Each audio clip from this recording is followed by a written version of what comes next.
Ladies and gentlemen, kindly be seated. Our session is starting now. سادة الحاضرين يرجى منكم الجلوس. الجلسة الصباح تبدأ الآن. Okay. I think you can call them. Okay.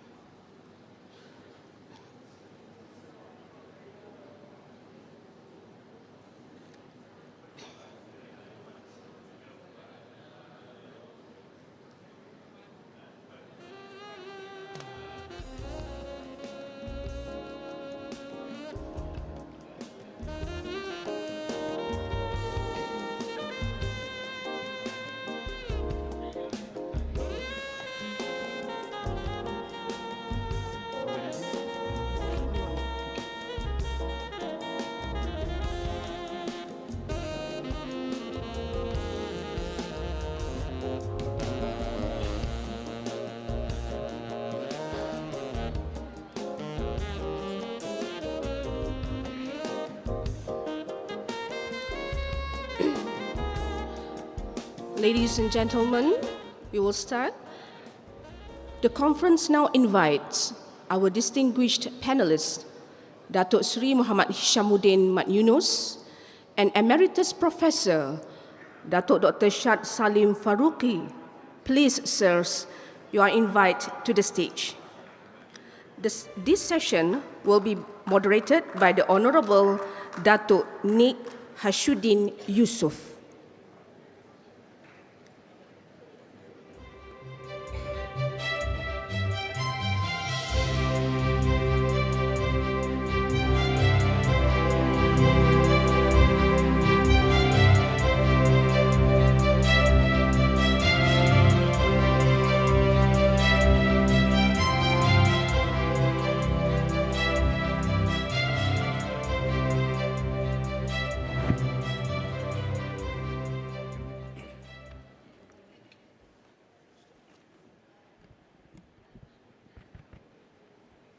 Bismillahirrahmanirrahim.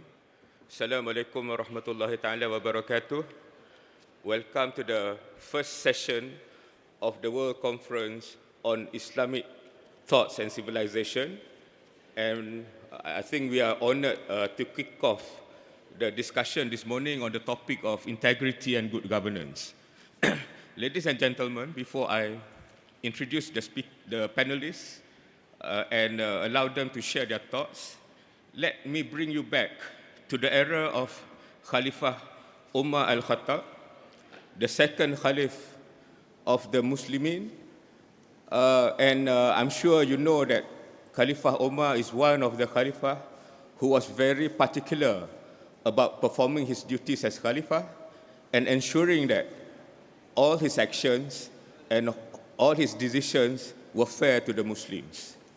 During his tenure as the commander of the Muslimin or Amirul Mu'minin, the Islam was spread across many countries, and one of them was Sham.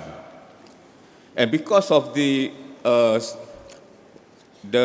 spread of Islam, Omar had to appoint governors and public officials to ensure that all these jurisdictions were governed properly. And we also know that Omar was very strict with his officers. He will ensure that they did not abuse their position and they did not use their position to enrich themselves. And one of the way of ensuring that was Omar would inspect his officers whenever he feels to do so.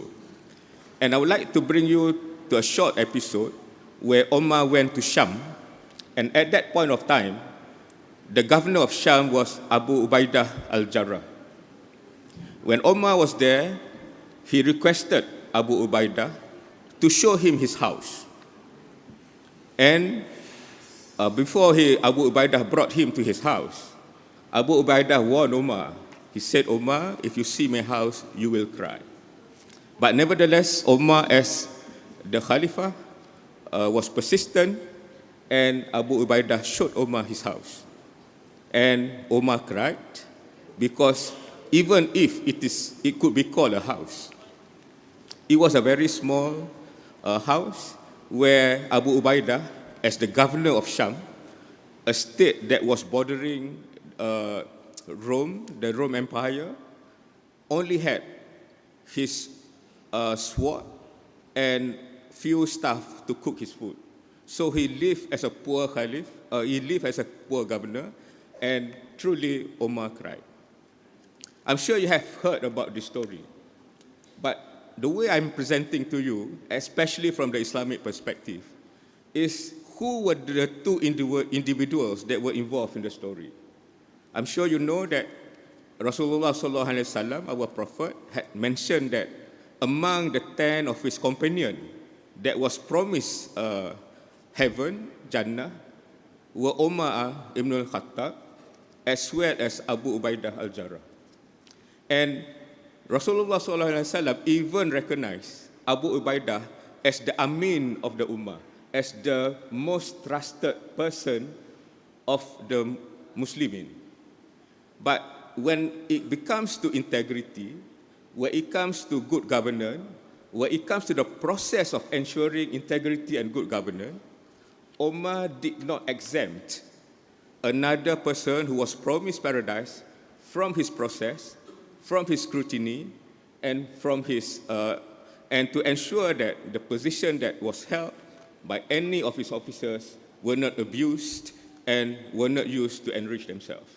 So this is a very important story because it indicates that integrity and good governance is very much a tradition of Islam. And I think this is something that we need to ponder upon because even those who were promised paradise were not exempted from the expectation of upholding integrity and ensuring good governance. So ladies and gentlemen, we are honored today to have two great personalities that is going to discuss about this topic. And I would like to introduce on my right, Yang Berbahagia Datuk Seri Muhammad Hishamuddin Muhammad Yunus. He is the chairman of the Malaysian Competition Commission, or known as MYCC. Datuk Seri Muhammad Hishamuddin bin Muhammad Yunus hailed from Johor, Negeri Sembilan, and is a retired judge from the Court of Appeal, Palace of Justice, Putrajaya. He is appointed as a consultant of Messrs. Lee Hishamuddin Allen and Glen Hill, and at Messiah's Rosli Dahlan Saravana Partnership in Kuala Lumpur. On my right is Professor Emeritus Dr. Shad Salim Faruqi. He requested me to alert yourself that he has to stand in for his boss who cannot make it this morning. And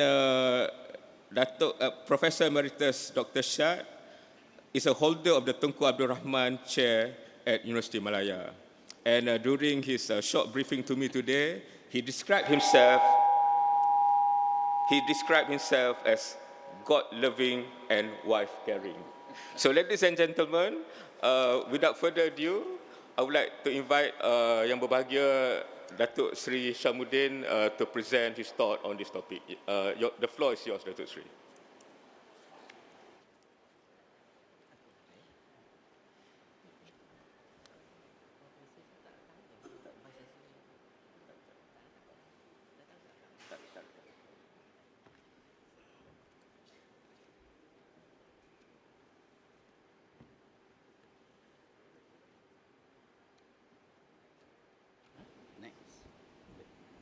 Oh, Ustaz, saya kontrol sendiri ke? Ha? Saya ingat bawah sana kontrol. Tekan mana? Tekan. Next back, ya. For the slide. Okay. Oh, dekat sini. Okay, baik.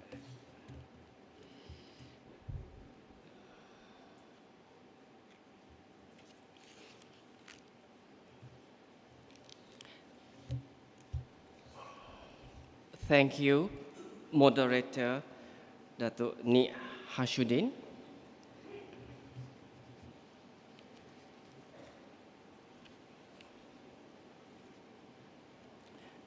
My learned member of the panel,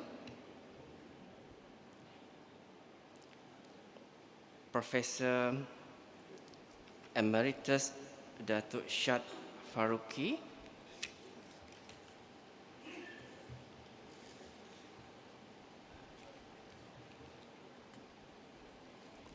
distinguished audience, ladies and gentlemen. Bismillahirrahmanirrahim. Assalamualaikum warahmatullahi wabarakatuh.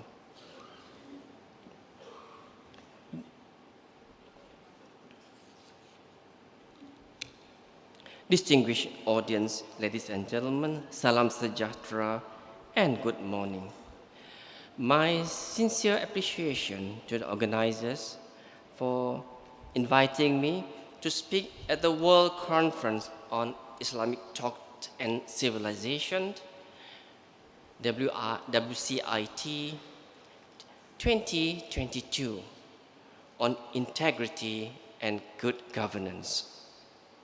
It is a great honor to be given this privilege to share my thoughts with all of you today.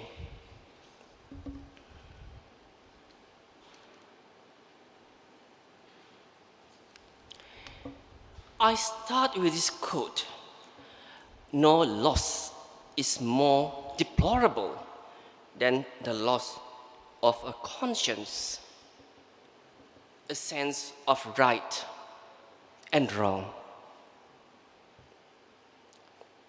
A nation may be economically poor or militarily weak, but when it has great sense of righteousness, it does not lack strength and moral integrity.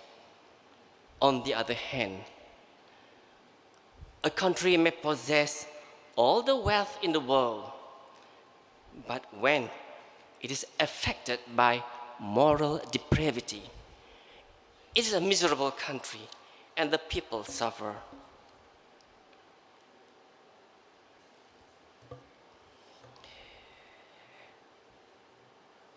We have said and heard it many times, in many ways and many forms. Corruption destroys human progress. It corrodes the foundation of our societies, our economies, and our well-being. It undermines the rule of law and erodes citizens' confidence in public and state institutions. It hinders social and economic growth and discourages foreign investors. It also erodes social trust, harmony, and the democratic process. It is a threat to development, the environment, human dignity, and public trust. And we are led to a situation where political leaders become rich beyond imaginable proportion. But the masses and ordinary citizens become wretched and robbed of their happiness, which they deserve.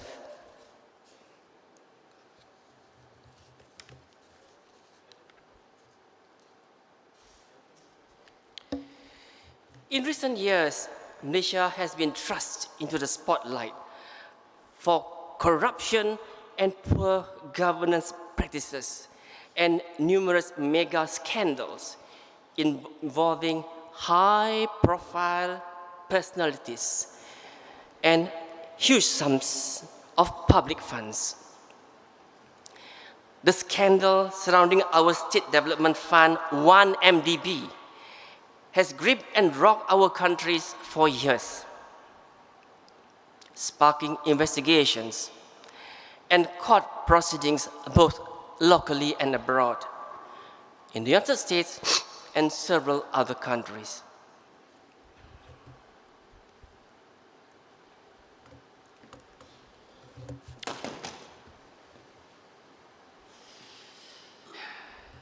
It drops when I see the photograph up there. Just about 2 months ago, the federal court upheld the grave conviction of former Prime Minister Datuk Sri Najib Razak for criminal breach of trust, abuse of power, and money laundering for misappropriation millions of ringgit from SRC International, a former subsidiary of 1MDB.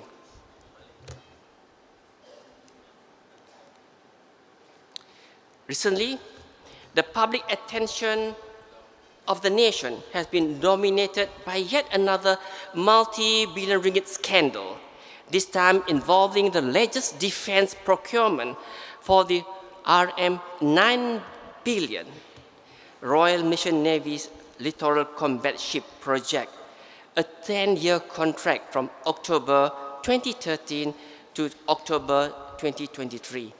The Public Accounts Committee found that the government had paid more than 6 billion ringgit for the LCS project, but until today, not a single ship has been delivered.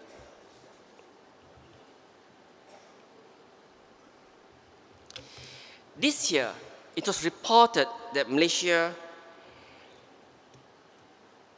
dropped 5 spots to rank 62 out of 180 countries in the global rankings of Transparency International Malaysia Corruption Perceptions Index (CPI) of 2021, marking the second consecutive year that the country has declined in the rankings. In the preceding year of 2020, we ranked 57.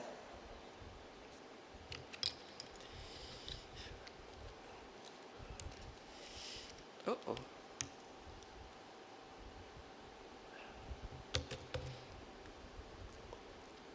The evident decline in the integrity of governance has resulted in massive corruption at all levels of government, including the top political leadership, exemplified by the conviction of former Prime Minister Datuk Sri Najib Razak.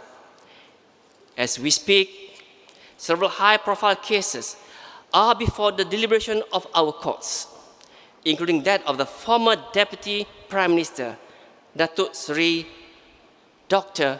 Ahmad Zahid Hamidi and several others. The massive corruption and poor governance in our nation have also led to the national debt reaching RM 1.045 trillion as of June this year. Please excuse me, I'm not that well.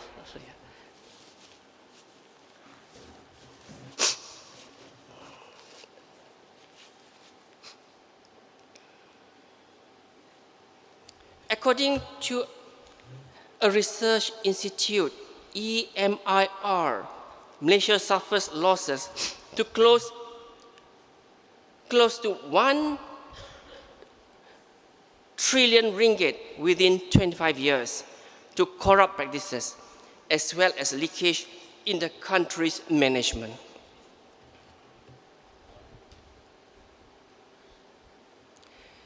We are left far behind our neighboring countries like Singapore, South Korea, and Taiwan. We started around the same time as us, or slightly later. Take Singapore, for example. Singapore achieved its full independence only in 1965. Today, the Singapore economy is one of the most stable in the world, with no foreign debt, high government revenue, and consistently positive supplies. In terms of level of corruption, Singapore ranked number 4 in the global rankings of Transparency International Corruption Perception Index. We should be a shame to Singapore.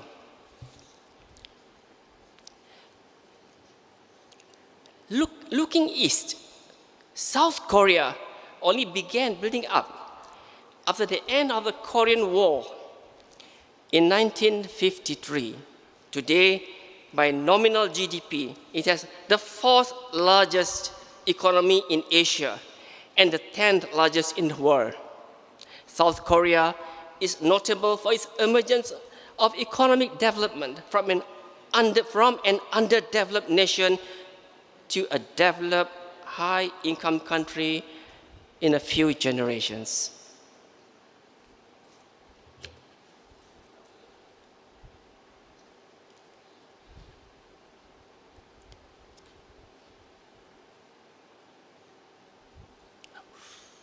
Sorry.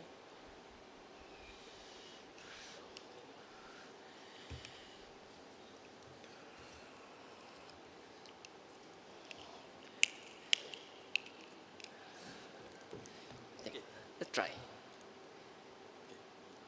Yes, thank you.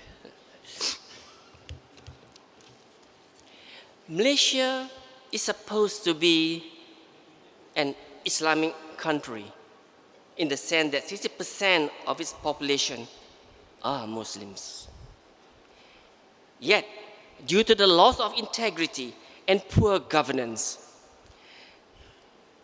many non-Islamic countries are more Islamic than Malaysia because of the integrities of their leaders and good governance that are consistent with Islamic ideals. These countries are like New Zealand, Denmark, Ireland, Iceland, Sweden, and Switzerland.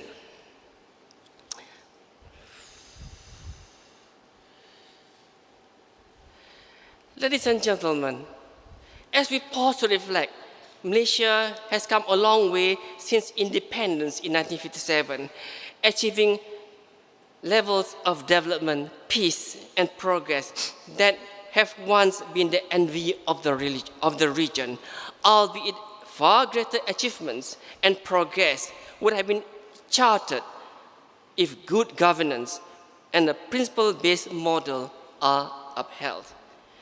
We must remember that our founding fathers provided a strong foundation for our new nation and embodied the values of integrity, liberal democracy, and statesmanship that shaped our early years as a nation. In the face of our struggles in upholding integrity and good governance, both on the political and economic front, it is more crucial than ever that the spirit of these values continue to be embodied by our political leaders, lawmakers, civil society, and citizens alike.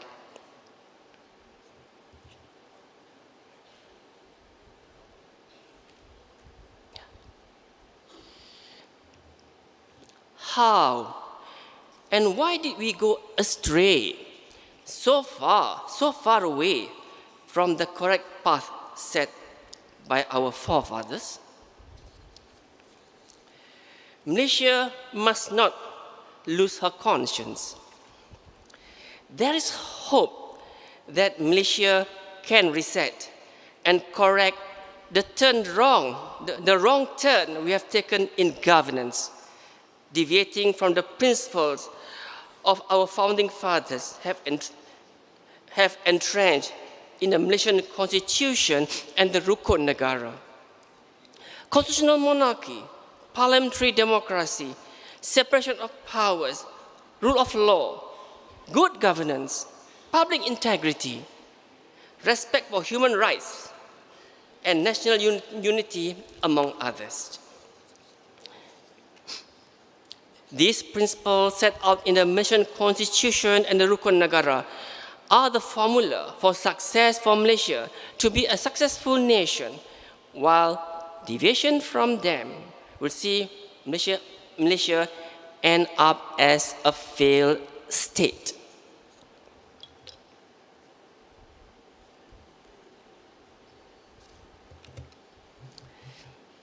Malaysia should view the critical situation in Sri Lanka, with its people suffering from serious shortages of food, fuel, and other essentials, as a serious lesson rather than just news.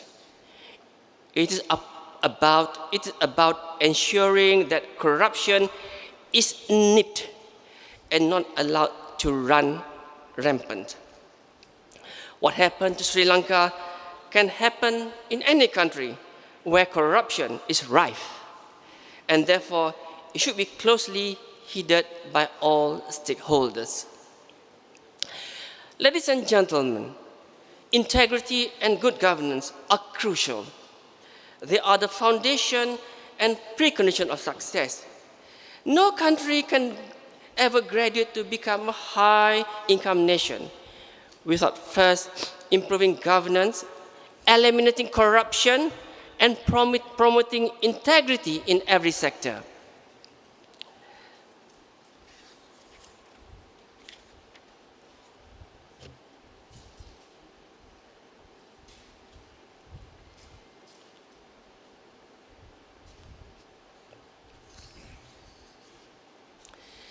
The conviction of former Prime Minister Datuk Sri Najib Razak shows that our nation-building principles have not been eroded beyond redemption. Our institutions have not been damaged beyond repair, and there is still hope for the future for all Malaysians. It will need courage, conviction, and sense of visionary, born out of pure pride and love for the country, and the people to set the agenda forward starting now, jettisoning the poisons and lure of power and money.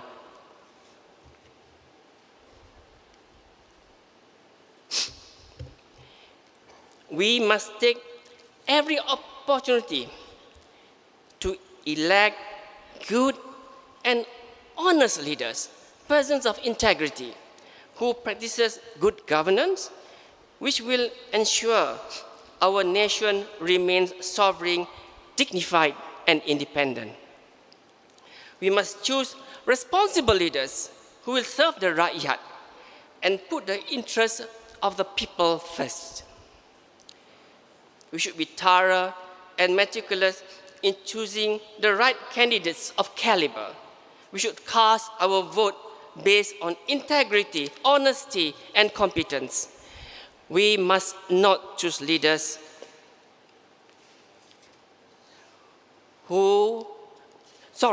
we must choose leaders who have the courage to do what is right and are brave enough to be unpopular for doing what is right.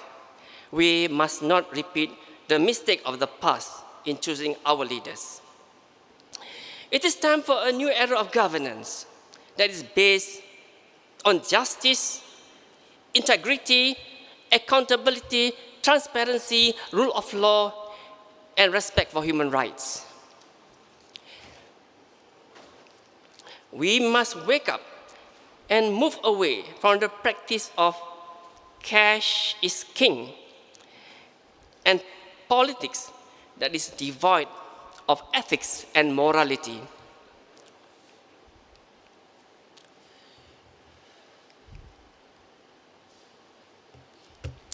Malaysia must regain its moral compass. Okay. The doctrine of separation of powers among the executive, legislature, and judiciary must be upheld. So is the doctrine of the basic structure of the Constitution. Powers must not be concentrated fully on the executive at the expense of the judiciary and the legislature. Judicial independence is the bedrock of a functioning democracy, and it treats everyone as equal before the eyes of the law. This is irrespective of one's political status or authority. Therefore, the judiciary must be left to do its job to uphold the rule of law. Only when the rule of law is followed, then the public trust in the judiciary will grow, and the independence of the judiciary will hold sway in Malaysia.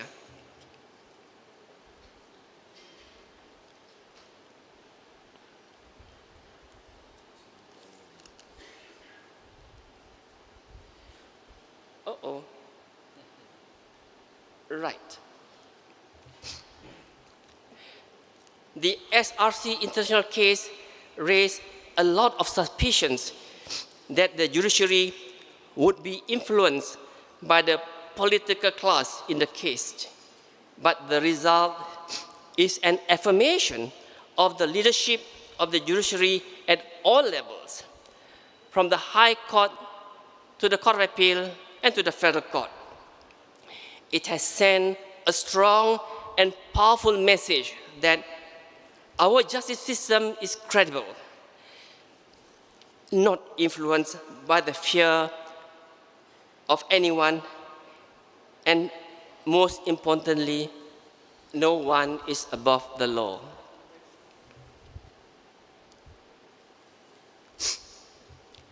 Ladies and gentlemen,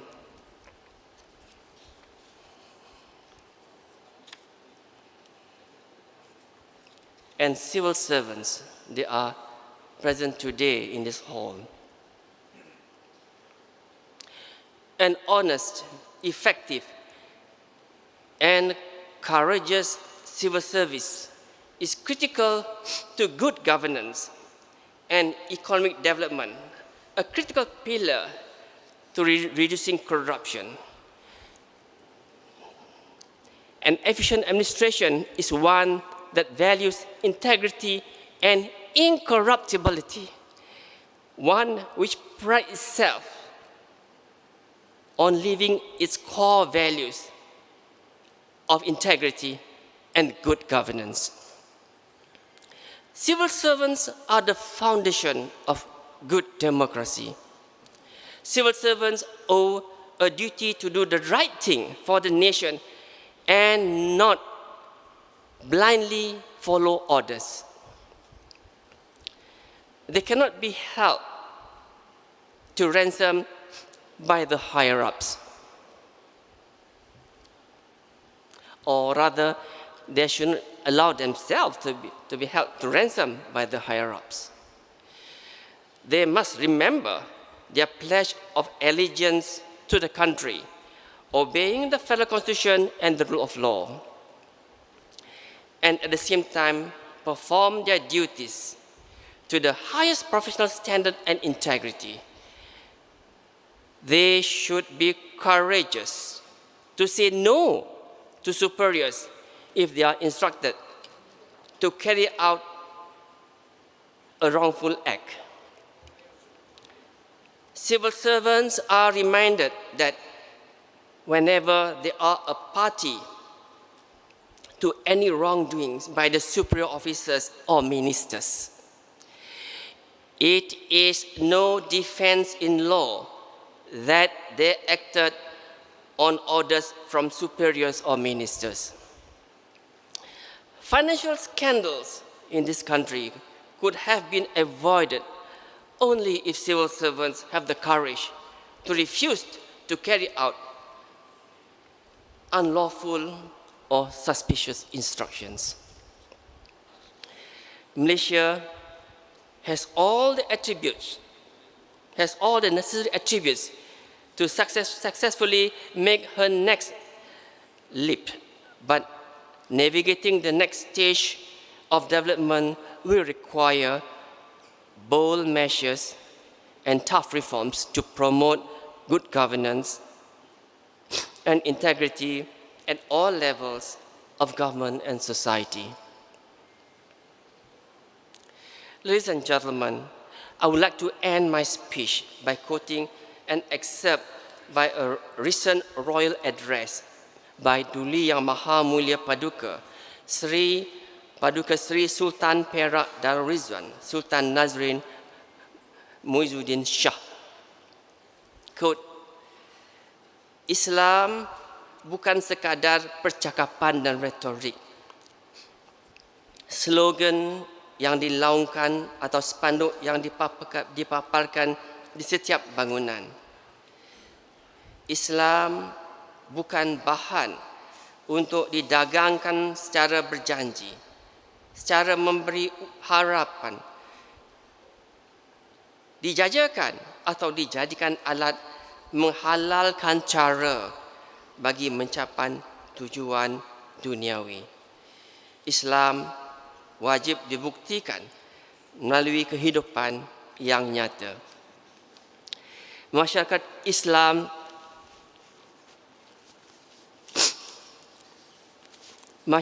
Islam hendaklah dengan segala daya dan kekuatan menolak sama sekali perlakuan yang boleh mencemarkan nama baik ummah serta kesucian Islam dengan tidak memberikan amanah atau menyerahkan tanggungjawab kepada kalangan yang berimej mungkar dan munafik, kalangan yang lemah moral dan rendah akhlaknya, kalangan yang terpalit dengan rasuah dan salah guna kuasa, serta kalangan yang tidak amanah dan tidak ikhlas. And at a later, very recent occasion, His Royal Highness Sultan Nazrin, at the launch of the book titled Korupsi dan Kemunafikan dalam Politik Melayu, perlunya disegerakan transformasi moral etika by Professor Emeritus Tan Sri Dr. Muhammad Kamal Hassan said, corruption level in Malaysia was at undeniable dangerous level. I beseech my fellow Malaysians to take these salutary advices and reminders by His Royal Highness very seriously and as a wake-up call. The general election is around the corner. Do what is right for the sake of the future of this beloved nation of ours.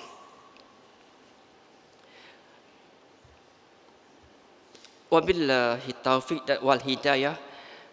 Wassalamualaikum warahmatullahi wabarakatuh. Thank you. Terima kasih. Thank you very much, Datuk Seri Muhammad Syamuddin. I think you provided a snapshot of where we are as a country, as well as identifying where the decay that had happened, how much we have strayed from the principles of the founding fathers of the country, and provided us with ideas about how to move forward as a nation.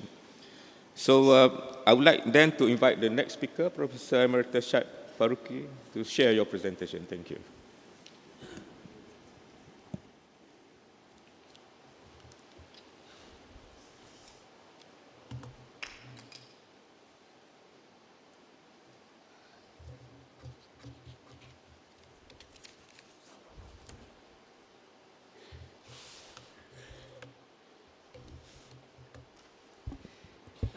Bismillahirrahmanirrahim. Assalamualaikum warahmatullahi ta'ala wabarakatuh. Distinguished Chairman of USAS Berhad, Yang Berbahagia Dato' Khalid, Tan Sri Professor Dr. Nordin Kardi, Vice Chancellor, Dato' Nik Muhammad Hashiruddin Yusuf, our moderator, Deputy VCs, Honorable Speakers and distinguished participants. It's an honor for me to be at this new citadel of learning.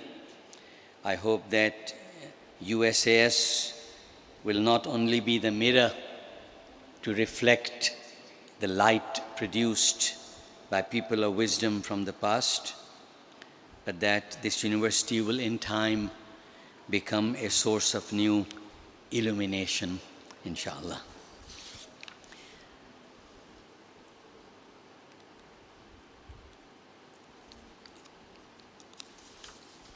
This presentation of mine and my deans will draw attention to some of the values and ideals, institutions and structures, principles and methods that are conducive to the promotion of good governance. I hope to cover Islamic as well as civil perspectives. However, I wish to point out that an initial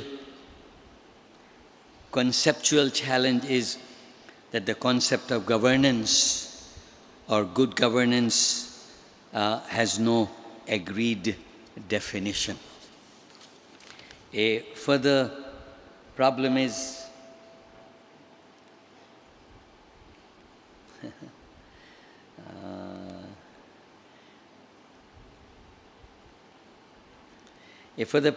that on the question of audit or evaluation, we have to go beyond theory to practice, beyond ideology to actual performance. Regrettably, desirable institutions do not always produce desirable results. Good content does not always produce good consequences. What institutions and laws say and what they do is often far apart. Equitable systems and processes do not always produce just results. So it is good to begin with ideals, but one must adopt a functional approach in one's evaluation. It's not the content, it's the consequence that matters. It's not what the law says, it's what it does that matters. Let me therefore enumerate some social, economic, legal, political, security, and educational considerations, which I believe can be a catalyst for, as well as a byproduct of good governance. I'm guided by the Malaysian context. First of all, peace, stability, and social harmony. Life, liberty, and property cannot be protected. Human dignity cannot be promoted, and security of expectations cannot be guaranteed unless the conditions that promote wars, racial or religious riots, and internecine conflicts are removed. I think the first human right is to live in a peaceful surrounding. Malaysia has done well on this score. Secondly, eradicating poverty, avoiding famines, preventing starvation and malnutrition, ensuring an abundant supply of essential commodities, and controlling prices of basic goods are essential for the achievement of the finer graces of civilization. I have to say this, that though I believe in human rights, food is as important as freedom. Bread is as important as the ballot box.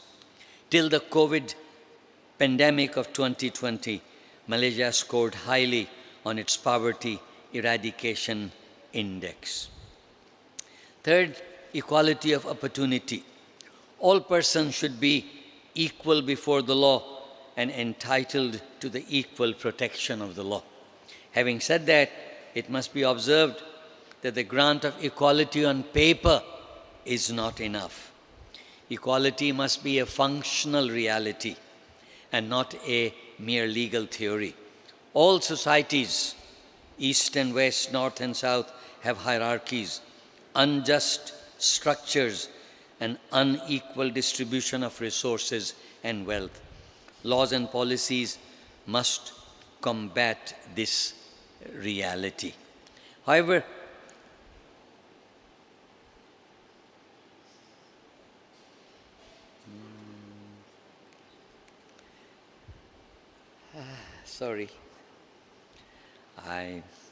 I'll go to my slide.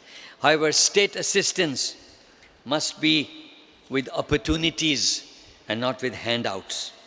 Number 4, a free market system but with some controls on the excesses of uncaring capitalism. I believe that command economies redistribute poverty and produce equality in misery.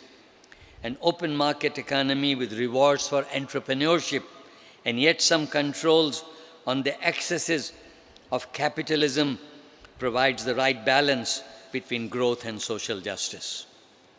Next, number 5, sustainable development.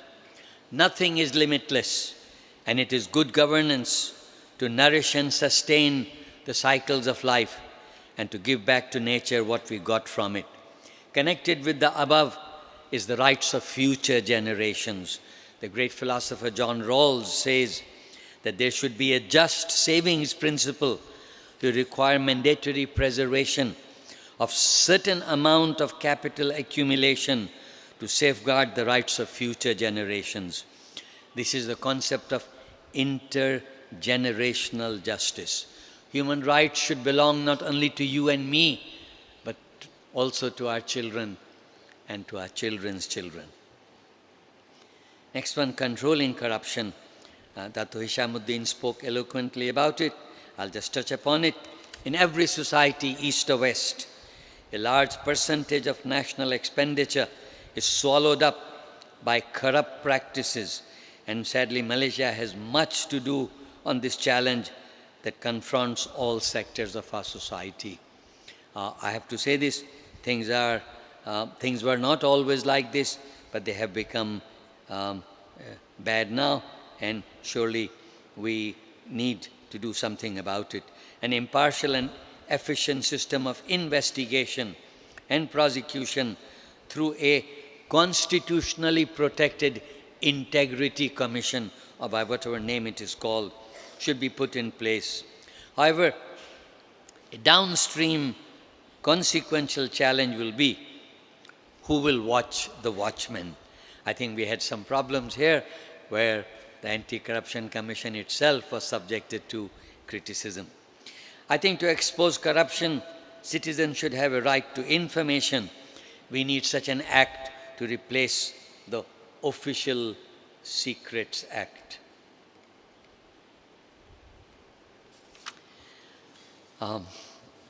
Then partnership between public and private sectors.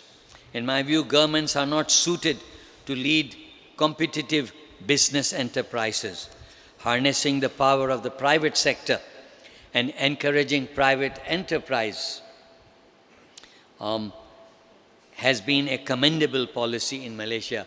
Some time ago, I had gone on an assignment to Bosnia, and the president there mentioned this.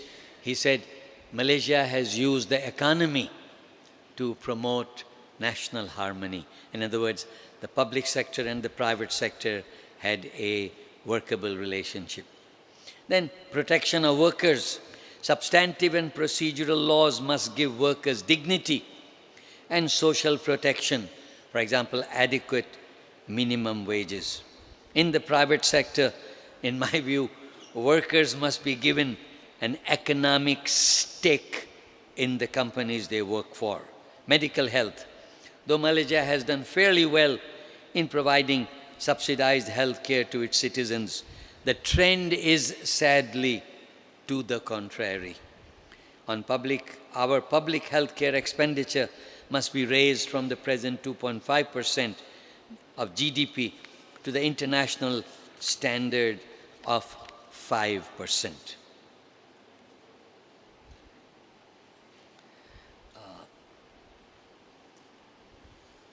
International trade. No nation can flourish without foreign trade. In a globalized world, pragmatic laws, flexible policies, efficient institutions and methods need to be devised to encourage foreign trade. At the same time, third world nations must protect themselves against those who export toxic wastes, destroy our environment, patent our indigenous knowledge, and resort to new colonial economic policies. I'm sorry, yes, a democratic political system, human rights. An enduring democracy must support majority rule, but with minority rights. It must respect human freedoms, the right to information, a fair and just electoral system, a free but responsible media, and participatory processes. Human rights belong to us, not because of the charity or generosity of the state. They come to us directly from the hands of God. May I quote Martin Luther King, that injustice anywhere is a threat to justice everywhere. I think there should be openness and transparency in government. The right to information and open, transparent processes will curb corruption and misuse of power. As I said earlier, we will benefit from a new Freedom of Information Act to replace the notorious Official Secrets Act. System of checks and balances. The desirability of a strong and determined government must go hand in hand with the need to tame naked power and make it conform to the rule of law. Regrettably, in much of Asia and Africa and elsewhere too, check and balance institutions do not always live up to their promise. In Malaysia, urgent reforms are needed in many areas. To begin with, we need an independent law reform commission to look into the following areas. Reform of Parliament. Parliament has a role in lawmaking and in providing, its main role is in lawmaking and in providing a check and balance. And I think this can be improved by strengthening its committee system. I humbly propose an Institute of Parliamentary Affairs. For judges, we have a ILCAP. For civil servants, we have INTAN. What do we have for Parliament?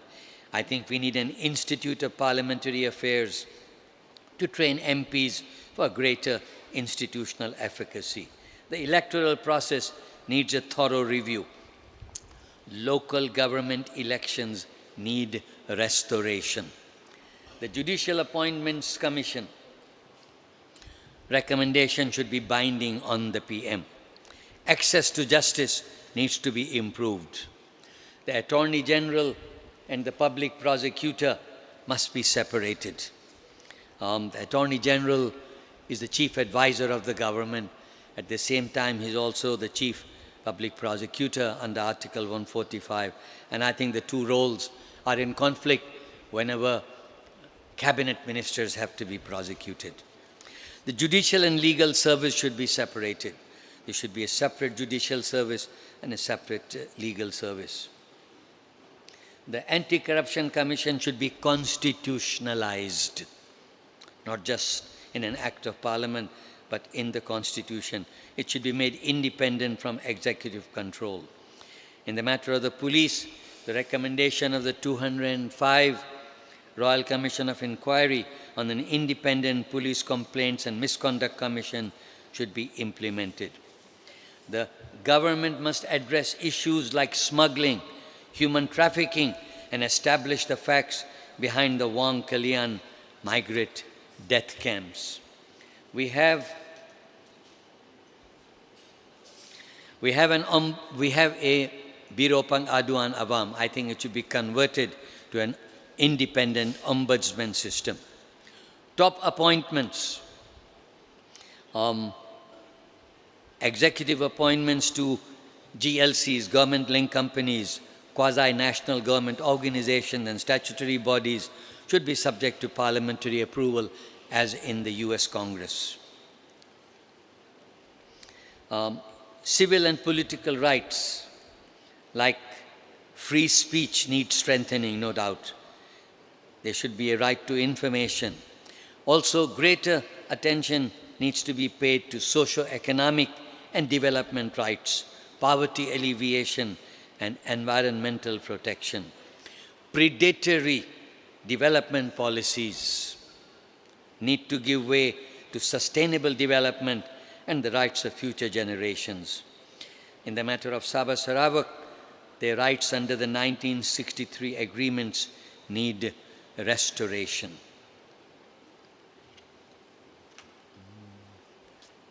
We need to tame the bureaucracy and to cut red tape. My time is running out, so I will just quickly read the headings.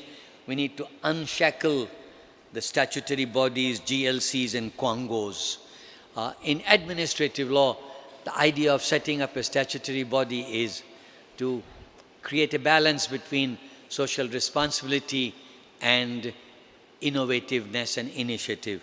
In Malaysia, however, statutory bodies, GLCs, are regarded virtually as part of the government, as a government department. A problem quite peculiar to Malaysia is how statutory bodies, including universities, are subject to strict control by civil servants. And I want to say this to you, whatever the law may say is one thing.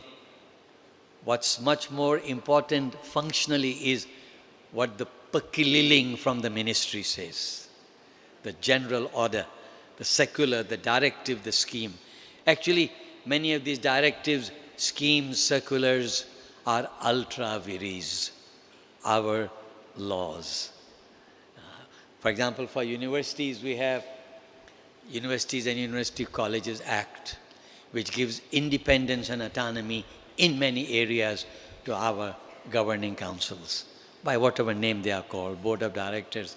The reality, however, is the ministry decides how many pieces of cake you can serve on a piece of plate. There are directives even about how much you can serve on a piece of plate. There are MOF directives on this issue. So it's micromanagement, really, and I think this needs to stop.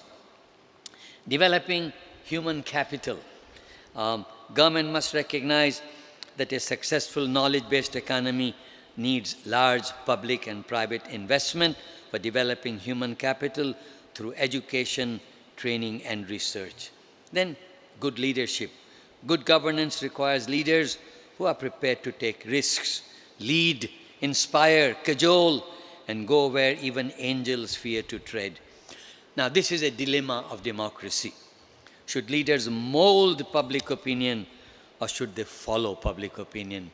Jesse Jackson gave me the answer. He said, leaders of substance do not follow opinion polls.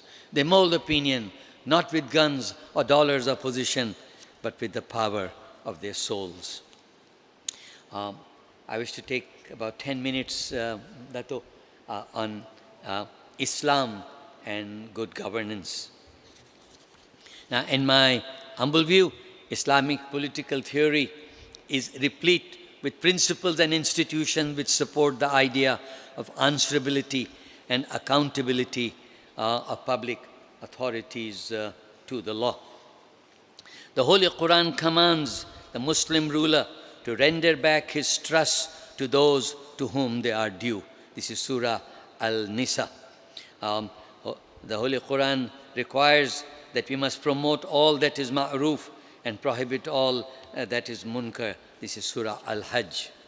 The promotion of virtue, promotion of religion, morality and virtue are part of the duty of the Islamic State. However, promotion of the virtuous life need not always be by way of criminalization, imposition of criminal sanctions, leadership by example, persuasion and nasihat or advice are highly encouraged. There is emphasis on shura or participatory government. The ruler is duty-bound by the Holy Quran to conduct public affairs by mutual consultation. Surah Al-Shura and Surah Al-Imran. Citizens' duty to obey the ruler is conditional. Khalif Abu Bakr declared after his selection, "Cooperate with me if I am right. Set me right if I go astray. Obey me as long as I obey God and His apostle. If I disobey Him and His prophet, obey me not." In Islamic constitutional and administrative law, the state is not supreme. Sovereignty does not belong to parliament or to the head of the state. Sovereignty belongs only to Allah subhanahu wa ta'ala, and the state and the ruler are not and cannot be above the law. Politically, this rules out all forms of absolutism, including parliamentary supremacy. It promotes limited government. It requires that there should be no immunities. However, when it comes to the concept of human rights, in the theory of Islam, there are obviously some differences with Western theory. In the theory of Islam, human rights have been accorded an honorable place on the right to dignity. Dignity. The Holy Quran declares, surely we have accorded dignity to the sons of Adam. Fundamental rights are defined by the Sharia. These are entrenched, and the legislature and the executive cannot repeal or amend what Allah subhanahu wa ta'ala has decreed.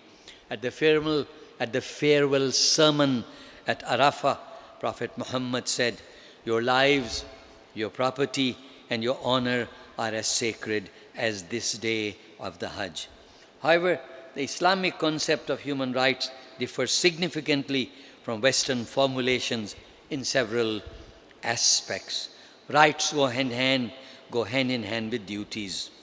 The duties are owed not only to fellow human beings, but also to God and to oneself. The concept of duty to oneself implies that a human being has no autonomy to sacrifice his dignity or to denigrate his personality. As it is the duty of the state to promote morality, the Sharia sets clear limits on personal autonomy and individualism. Socio-economic rights and duties are greatly emphasized. They have been given legitimacy. For example, every Muslim has a duty to pay zakat, and there are many other such payments. May I just point out also, squatters have rights over dead land that they revive. The concept of ihya al-mawat. In our national land code, squatters will be trespassers. But actually in Islam there is a concept of ihya al-mawat. If you revive dead land, you have some equitable rights, subject to detailed rules, of course. Due process is protected in criminal law. There is, of course, a duty.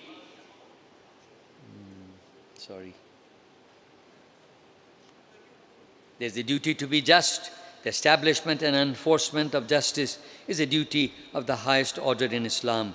O you who believe, be maintainers of justice, bearers of witness to Allah, even if it be against yourself or your parents or close relatives. Independence of the judiciary is recommended. There is, for those of you who are students of administrative law, there is judicial review of government action in Islam. There is clear evidence of appellate review, al-istinaf, judicial reconsideration, iyada al-nazar. There is proportionality in punishment. The Holy Quran enjoins that punishment must be equivalent to the suffering inflicted.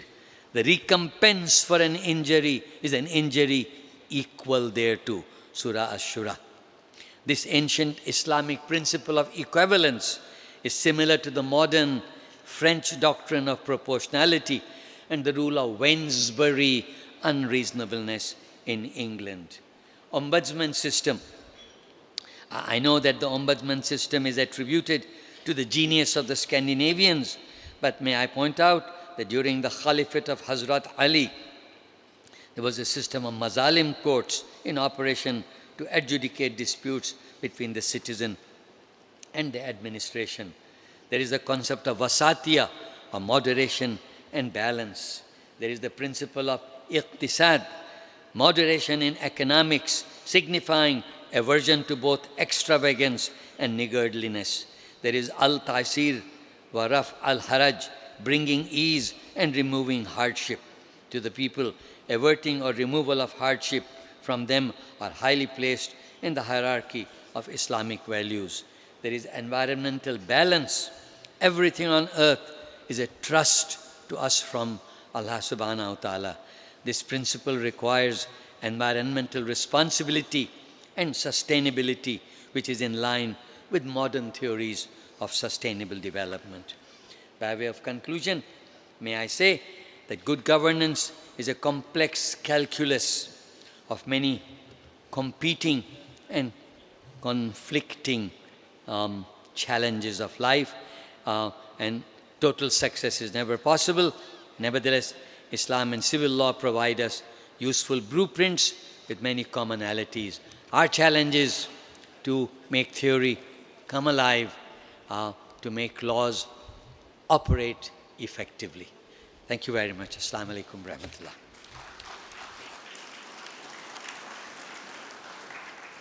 Thank you very much. Thank you very much, Professor Emeritus Dr. Shad Salim Faruqi. I think you had given a very comprehensive perspective of what integrity and good governance are. And I think the Islamic perspective is very much, to me, very compatible with the conventional thinking, except in Islam, the supreme is always God. But I think as demonstrated in your presentation, when it comes to the prescription from God, it's always about the goodness of us as His being in this world. So I think, ladies and gentlemen, I intend to stop at 9:50 so that we can proceed with the next proceeding. So there'll be a short question and answer session. I would like to ask Datuk Sri Syamuddin one question. I think in your presentation, you talk about the values of the forefathers, about them embedding in the Constitution the concept of integrity, the concept of public service, putting the country first, ahead of everybody. But as what you have discussed in your presentation, there was a gap between where we are now as a society and what used to be the intention of our forefathers in giving meaning to this country. So, Datuk Sri, what were the reasons why we have basically astray from that position where the forefather has set a very good trajectory about where the country should be, but as we become more developed, after 63 years of independence, we have all sort of problems that you had mentioned just now. Thank you, Dato' Nick.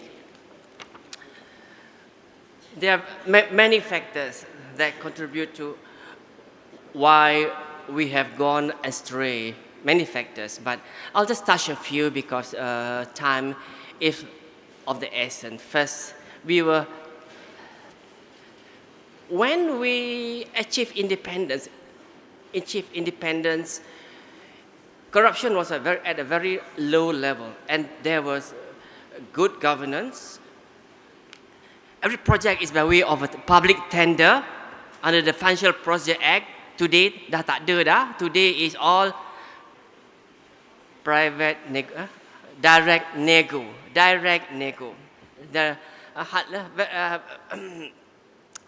Not many the giving of project by way of private tender. The other thing is along the way we were let down by our leaders. Along the way, when we were a young nation, there were premium placed on integrity. Government servants and political leaders were ashamed if they were found out that they were corrupt, and they would straight away tender their resignation. For example, in the case of, is a case law, the case of Dato' Abdul Rahman Talib. He lost his civil suit when there was an allegation of corruption against him. He lost it. It was justified, and he tendered his resignation. But today, sadly, corruption, nobody is ashamed of being corrupt. It's very open nowadays. From the lower level, enforcement level, minta duit kopi, right until the top. So much so that corruption, as if it's a way of life. There's nothing. So the citizens are also partly to be blamed. We saw the writings on the wall where the country is heading to. We saw the dangers. But yet,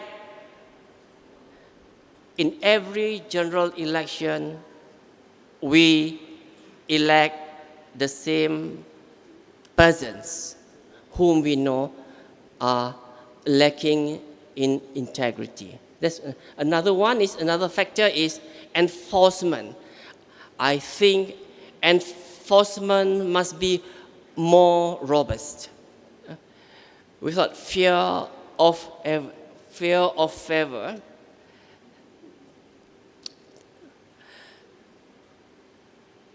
regardless, whoever it is, ministers, senior civil servant, not just the ordinary, custom officers, policemen, go also for the top without fear of favor.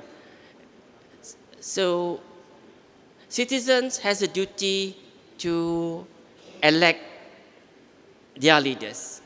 They must not be complacent. Elect good leaders, elect honest leaders. And my final point is we have to educate our young of noble values. Have to educate when they are still at school that stealing is wrong. Yeah? Corruption is wrong. Abuse of power is wrong. Racial discrimination or religious discrimination is wrong. And everyone is equal before the law. There should be respect for human rights, respect for freedom of speech in particular, respect for freedom of assembly, and respect for freedom of association. Thank you. Okay, thank you, Datuk Sri. My question to Professor, in your presentation, you have alluded to a series of reform to improve governance and integrity in this country. But just to deal deeper in that, whether this idea of reform is shared across the society. I think Datuk Sri alluded to the issue that the society itself has value problems. And whether they really demand this, if this reform were basically proposed on the premise that it will enhance our quality of life, better governance, better sharing of the economic cakes, everybody is treated equal by the law, but whether those reforms are demanded, and because we are in a democracy and politicians normally respond to the demand. And if there's no demand for it, there's no urgency for people to execute this reform. Thank you. Sorry. Thank you so much, Dato. Actually, the answer is already found in those few words that you said just now. We have problems of lack of proper values, either in our education system or in the normal discourse of society. There is, in general, no strong aversion against corrupt administrative and political practices. I just want to mention to you that after the 2018 election, there was a committee appointed, Institutional Reform Committee, and it did submit a 1,200-page report to the government, but the report was chopped with razzia and never made public. And some of these reforms were actually mentioned in that report. However, only a few have been implemented. I want to give credit to the present, the caretaker Prime Minister. During his time, for example, the Undi 18 law was given effect, automatic registration, anti-hopping law was passed, parliamentary committees were strengthened. But we have not really gone to the root of the problem, and that is this, that many top politicians and administrators in the civil service are using the new economic policy and Article 153 to enrich themselves. Because their idea seems to be the trickle-down effect theory. I will become a billionaire, and because I become a billionaire, therefore people surrounding me will also improve. The trickle-down theory, as far as I know, doesn't really work well. I'm not an economist, but it doesn't really achieve its purpose. So I think that's what is happening. People are abusing the law, abusing Article 153 to amass wealth for themselves. And there is no moderation, absolutely no moderation in what they are doing. Their lifestyles are decadent, absolutely decadent. And the problem is, this is the most amazing thing, apa malu or malu apa. I mean, that's the slogan in society, which is incredible, that one can be accused and be found guilty of stealing hundreds of millions or billions, and the general attitude is, what's there to be ashamed of? So I think that's the problem. Laws alone, Dato, are never enough. As Dato Hishamuddin pointed out, justice is not in legislation, but in administration. And administration is what is lacking. Thank you.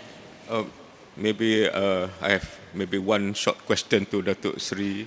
I think in your presentation, you mentioned a lot about courage.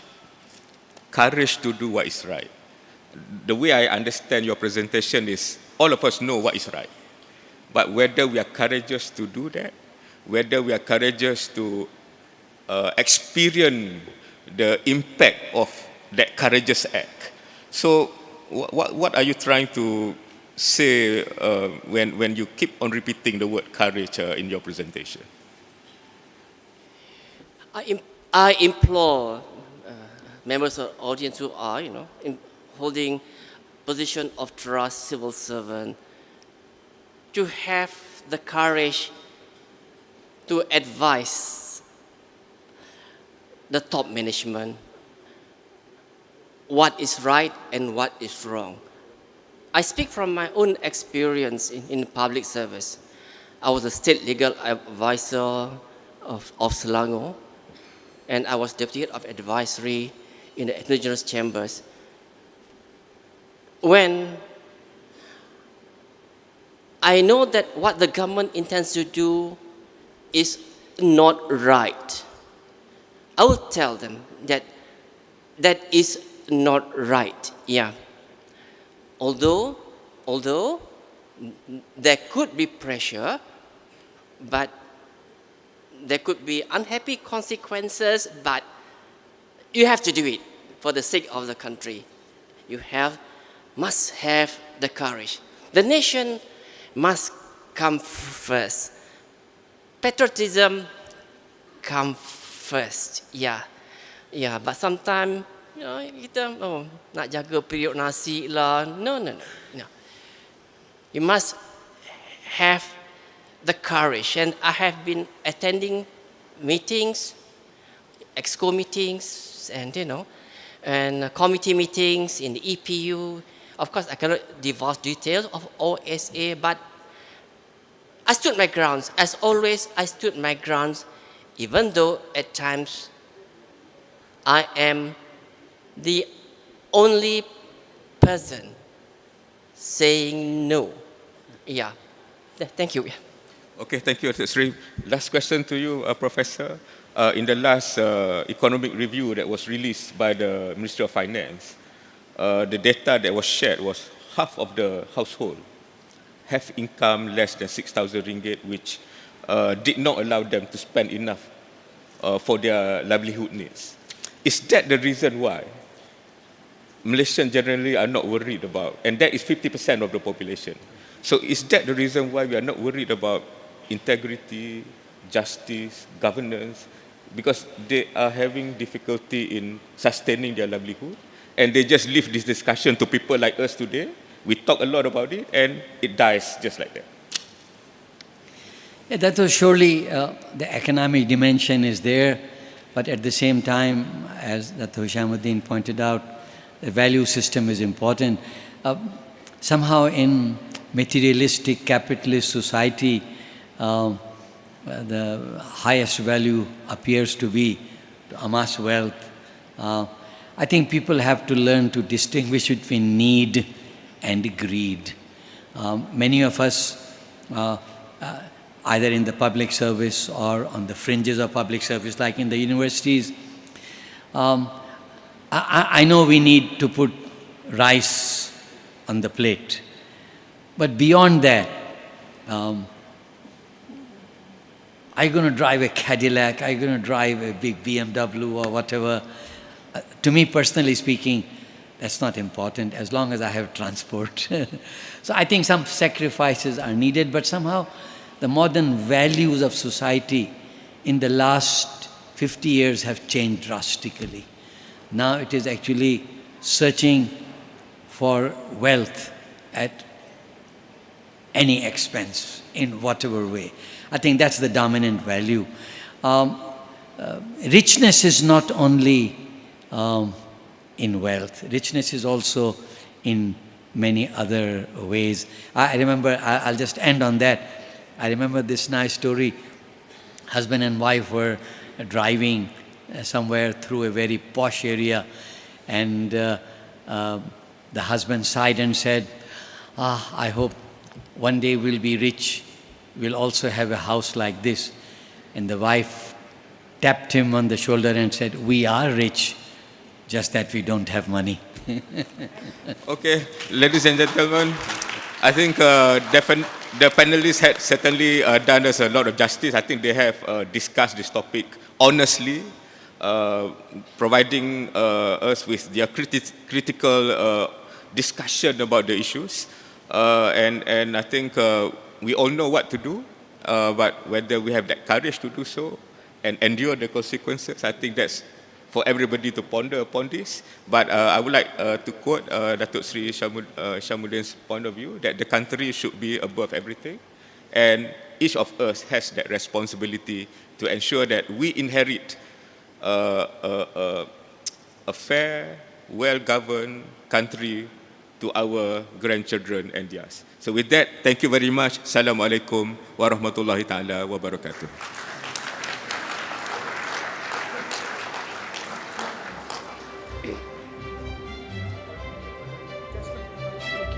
We thank our distinguished panelists and honorable moderator for the informative and wonderful session.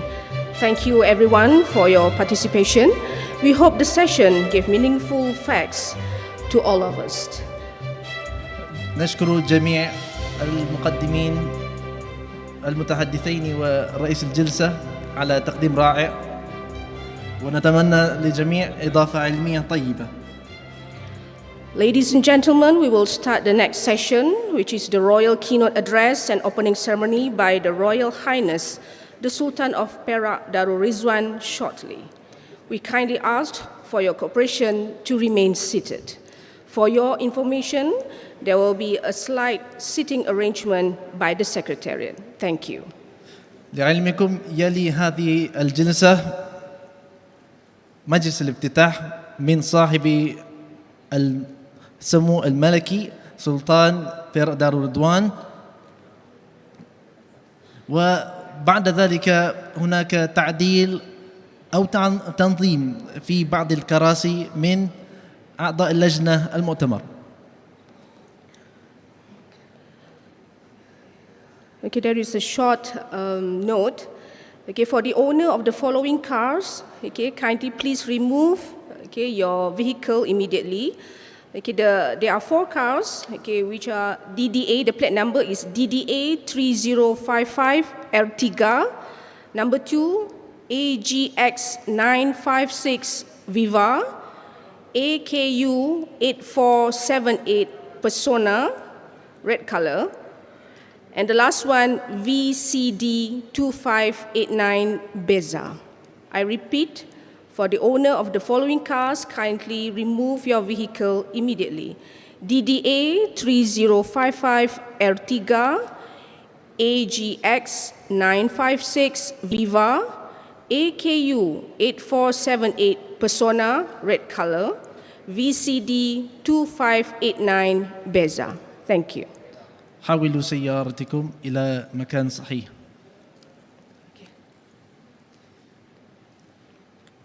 Okay, done. That's you.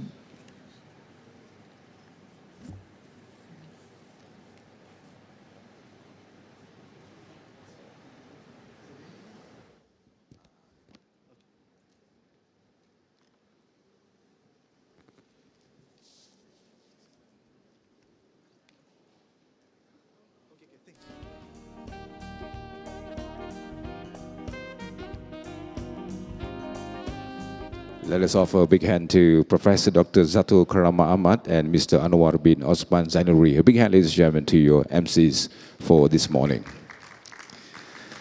Distinguished guests, ladies and gentlemen, a very good morning and welcome. Today, of course, we are here for a very special reason, to attend the 6th World Conference on Islamic Thought and Civilization. My name is KT Pillay and I shall be your Master of Ceremonies. Before we begin, I would like to humbly request that all mobile phones and emitting devices to be switched off or switched to silent mode so as not to interrupt the formalities of this event. Para sekalian dipersilakan untuk menyemak status handphone anda, ia tetap ditutup ataupun dalam dering senyap. Because I went for one event, the handphone rang and the handphone went into jam mode. You cannot switch it off, you cannot switch it on, and that rang for about 20 seconds. So to avoid this embarrassment, ladies and gentlemen, under section 345 of ACTA MCMC, to please check on the status of your handphone. Thank you very much. To all of our distinguished guests, ladies and gentlemen, across the globe, a very good morning and welcome to the beautiful city of Ipoh. This is the place, ladies and gentlemen, Perak, the land of grace. We thank you very much for coming here this morning. Selamat datang, 欢迎大家，早上好, Assalamualaikum saudara-saudari kalian. Dan kita akan bersama-sama pada pagi ini, para sekalian. Today we have the presence of His Royal Highness Sultan Nazrin Muhyiddin Shah Ibni Almarhum Sultan Azlam Muhyiddin Shah Al-Maghfurullah, who will be joining us, the royal keynote address brought to you by Duli Tuanku. And we hope today will be a sharing session for us to share and care, for us to network, for us to meet and greet in this great morning's conference. Thank you once again. Have a seat, relax yourself, and once the announcement on the arrival of Your Royal Highnesses is announced, please be upstanding as a mark of respect. Thank you very much.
maybe the hardest part is if if you teach, you have to live your teaching.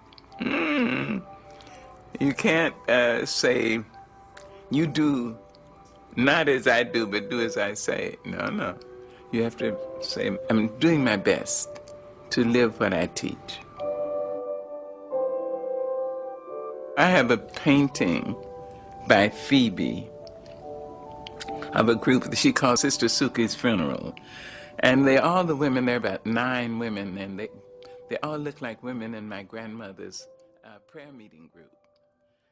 So whenever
mengumumkan keberangkatan Duli Yang Maha Mulia Paduka Seri Sultan Perak Darul Ridwan bersama Duli Yang Amat Mulia Raja Dihilir Perak Darul Ridwan diiringi Yang Amat Berhormat Menteri Besar Perak Darul Ridwan, Pengerusi dan Naib Chancellor Universiti Sultan Azlan Shah serta Dev-Dev kenamaan.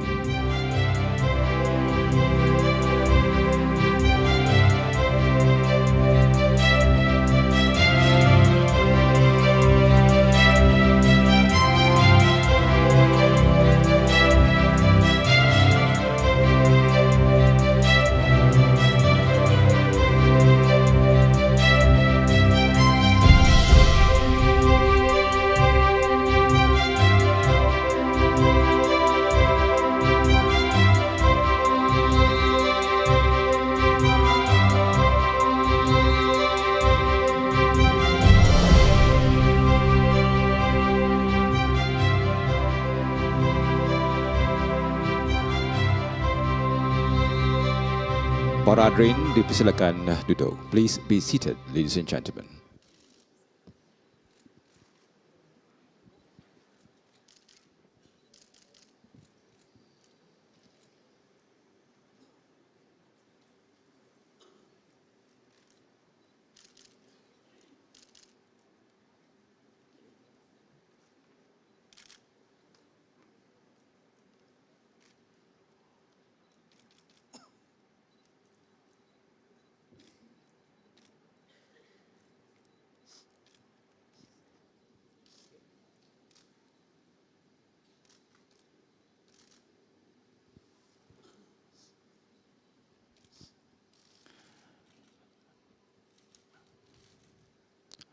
Menghadap Duli Yang Maha Mulia Paduka Seri Sultan Perak Darul Ridwan, Sultan Nazrin Muhyiddin Shah, Ibni Almarhum Sultan Azlan Muhyiddin Shah Al-Maghfurullah. Ampun tuanku, beribu ampun, sembah patik mohon diampun. Patik bagi pihak penganjur, the 6th World Conference on Islamic Thought and Civilization, WCIT, dengan penuh hormat dan takzimnya, merafak sembah menjunjung setinggi-tinggi kasih di atas limpah perkenan Duli Yang Maha Mulia Tuanku, sudi bercemar Duli berangkat ke majlis pada pagi yang penuh bermakna ini. Sesungguhnya keberangkatan Duli Yang Maha Mulia Tuanku amat besar ertinya kepada patik sekalian dan sudah tentu sekali akan menghidupkan lagi majlis pada pagi ini. Menghadap Duli Yang Amat Mulia Raja Dihilir Perak Darul Ridwan, Raja Iskandar Zulkarnain, Ibni Almarhum Sultan Idris Afifullah Shah. Ampun tuanku, beribu ampun, sembah patik mohon diampun. Patik bagi pihak majlis dengan penuh hormat takzimnya, merafak sembah menjunjung kasih di atas kepangkatan Duli Tuanku ke Majlis Perasmian Persidangan Pemikiran dan Tamadun Islam Sedunia, the 6th World Conference on Islamic Thought and Civilization pada pagi ini.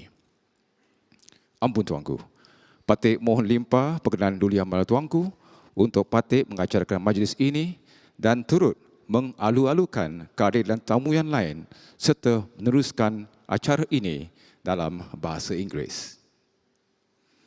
The Honourable Datuk Seri Saharani Muhammad, the Right Honourable Menteri Besar of Perak Darul Ridwan, the Honourable Datuk Muhammad Zahir bin Abdul Khalid, Speaker of the Perak State Legislative Assembly, ex-officials of Perak Darul Ridwan, Datuk Khalid bin Haji Ahmad, Chairman of University Sultan Azlan Shah, Ustaz Berhad, Tan Sri Professor Datuk Dr. Nordin bin Kadi, Vice Chancellor, University Sultan Azlan Shah, Your Excellencies, distinguished guests, learned speakers, delegates, ladies and gentlemen.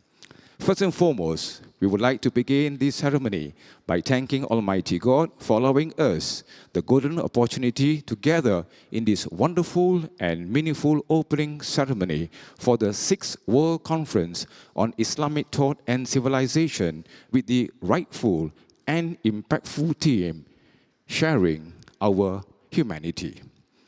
We would like to cordially welcome our distinguished guests from the federal and state government, distinguished and learned panelists, presenters, and last but not least, the delegates who have traveled far and near from all over the globe to be present here this morning. Selamat datang and a warm and rousing welcome to the beautiful, wonderful and enchanting state of Perak, Darul Ridwan. This is the 6th edition. Yes, ladies and gentlemen, let's offer ourselves a big clap as a welcome speech. Thank you very much. This is the 6th edition of the World Conference on Islamic Thought and Civilization, which is organized in collaboration with the State Government of Perak. In addition, on behalf of the organizing committee, we would like to humbly thank the State Government of Perak and our major sponsors for fully supporting this international conference. Your Royal Highnesses, Excellencies, ladies and gentlemen, to bless this ceremony, our guest reciter will be Putri Kalimatul Azwa Hamid, Malaysian's National Quran Recital Korea Champion 2020, who will now recite the Quran from Surah Al-Hujurat, verse 10 to 13. Our guest reciter, please.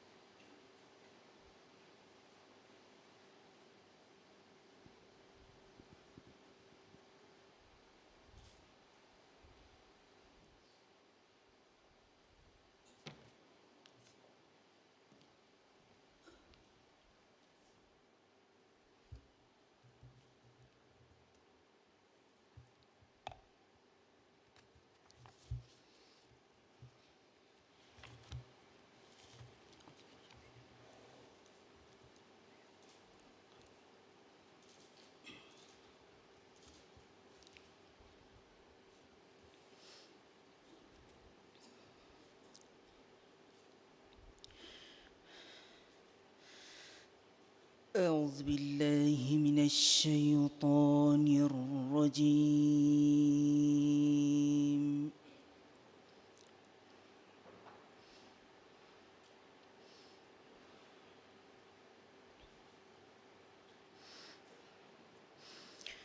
بسم الله الرحمن الرحيم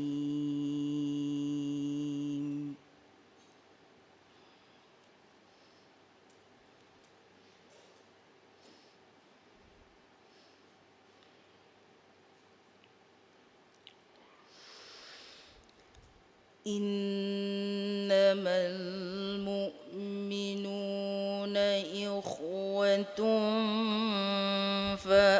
فأصلحوا بين أخويكم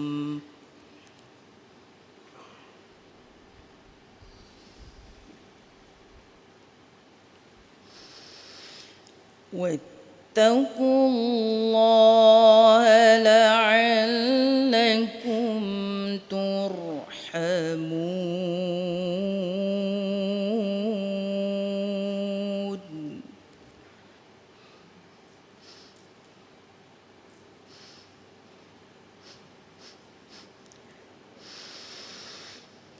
يا أيها الذين آمنوا لا يسخر قوم من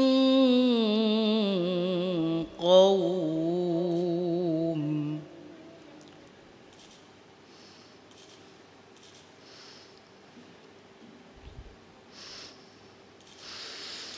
عسى أن يكونوا خيرا منهم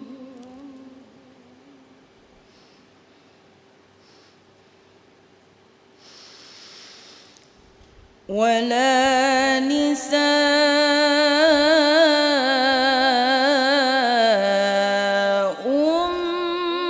من نساء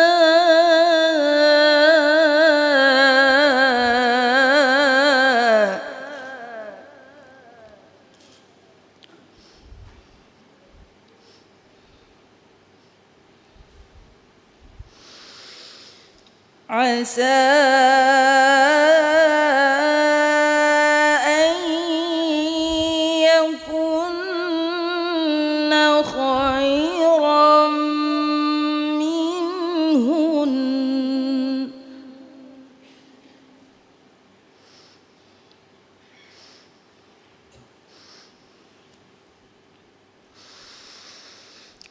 ولا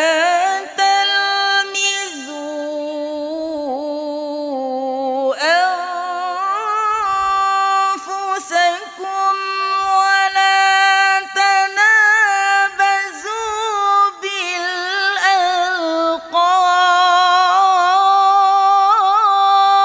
بالألقاب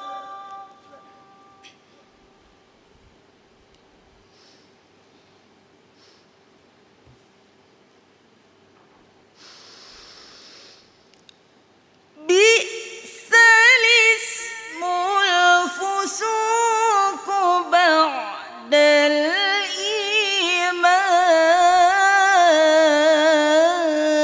الإيمان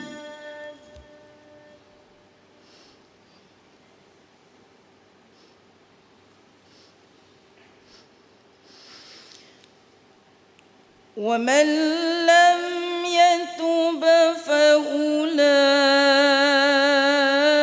فأولئك هم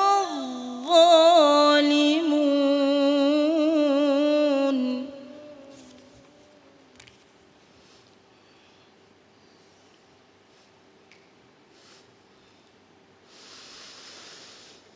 يا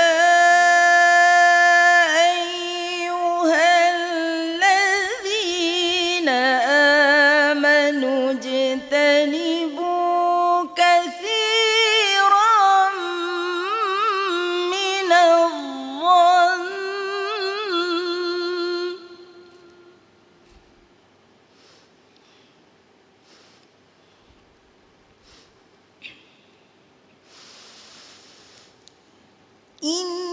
إن بعض الظن إثم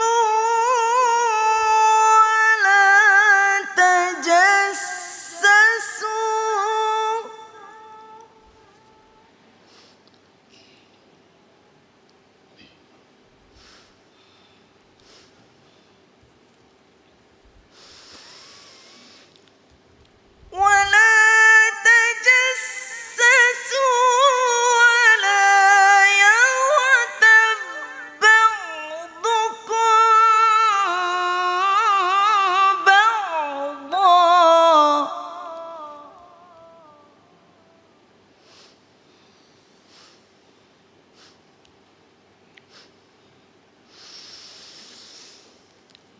أيحب أحدكم أن يأكل لحم أخيه ميتا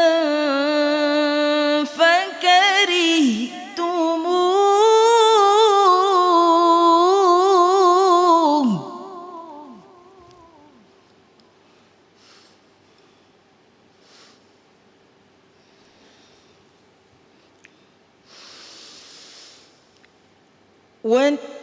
واتقوا الله إن الله تواب رحيم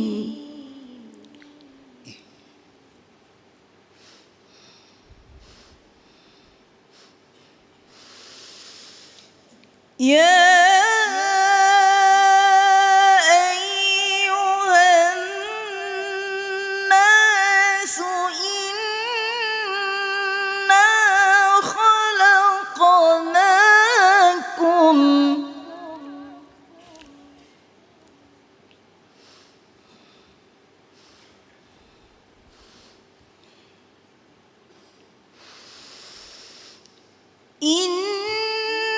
إنا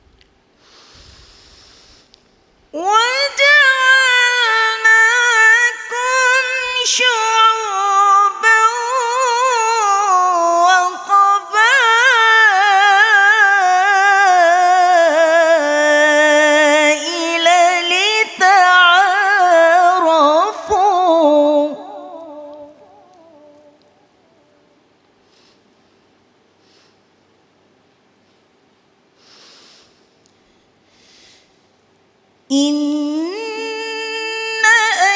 أكرمكم عند الله أتقاكم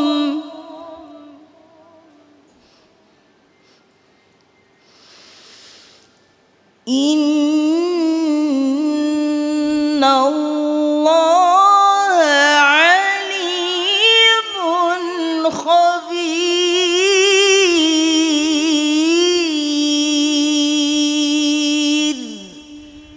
صدق الله العظيم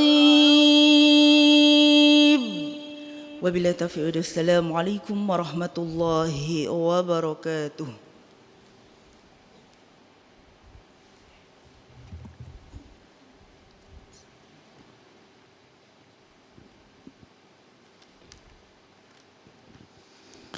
Ampun Tuanku, thank you very much once again to Putri Kalimatul Azad Hamid for the Dua recitation. Thank you very much.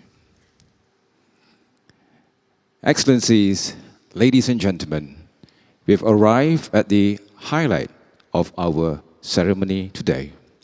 It's a great pleasure to invite the Honorable Datuk Khalid bin Haji Ahmad, Chairman of University Sultan Azlan Shah, Ustaz Berhad, to entreat His Royal Highness, the Sultan Republic of Ridwan, Sultan Nazrin Muizuddin Shah, Ibni Al-Mahrum Sultan Azlan Muhibbuddin Shah Al-Maghfurullah, to grace this ceremony with His Royal Highness' keynote address and subsequently declare the 6th World Conference on Islamic Thought and Civilization to officially commence.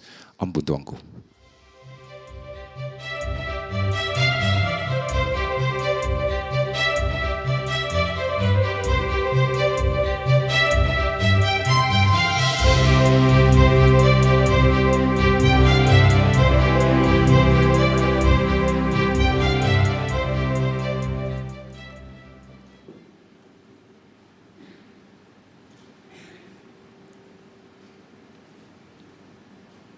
Bismillahirrahmanirrahim. And a very good morning, Your Excellencies, distinguished scholars, ladies and gentlemen. It is a great pleasure for me to be with you all this morning at the 6th World Conference on Islamic Thought and Civilization,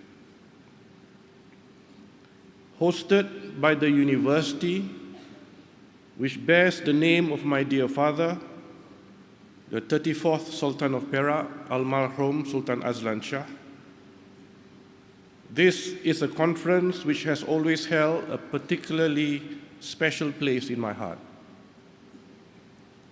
It brings me great joy to return once again and to witness the continued flourishing of this Islamic university, known in Arabic as Jami'ah Azlaniyah.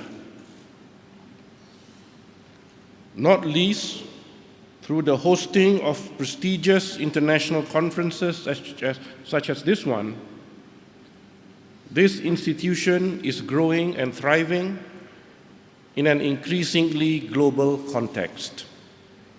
And I hope it will continue to do so for many years to come. The return is especially joyful and also rather poignant this year because our gathering marks the first time the World Conference on Islamic Thought and Civilization has been held since the COVID-19 pandemic.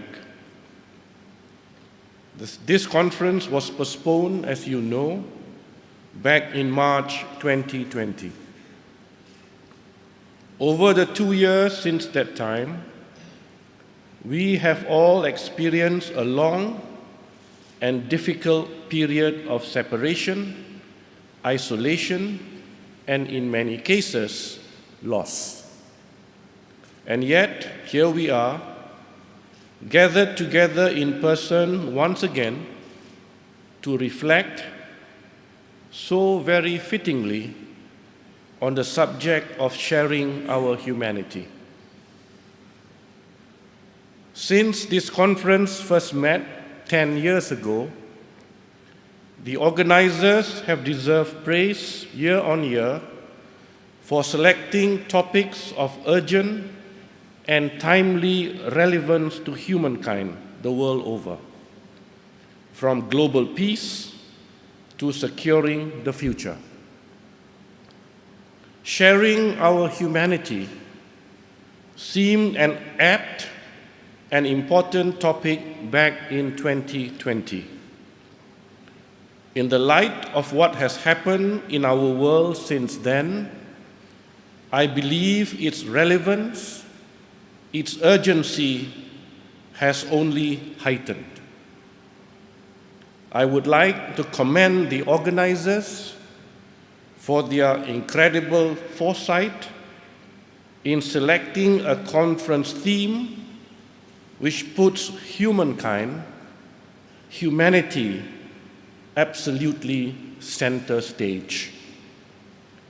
We value it now more than ever.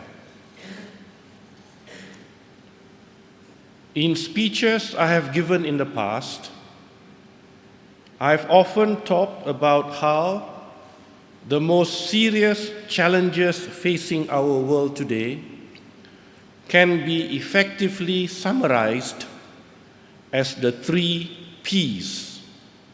That is, prosperity, the planet, and its people.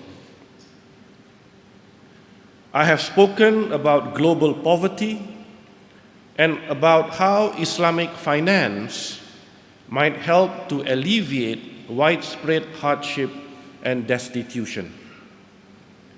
I have discussed the pressing issue of climate change and the God-given responsibility bestowed upon all humankind to act as stewards of the earth.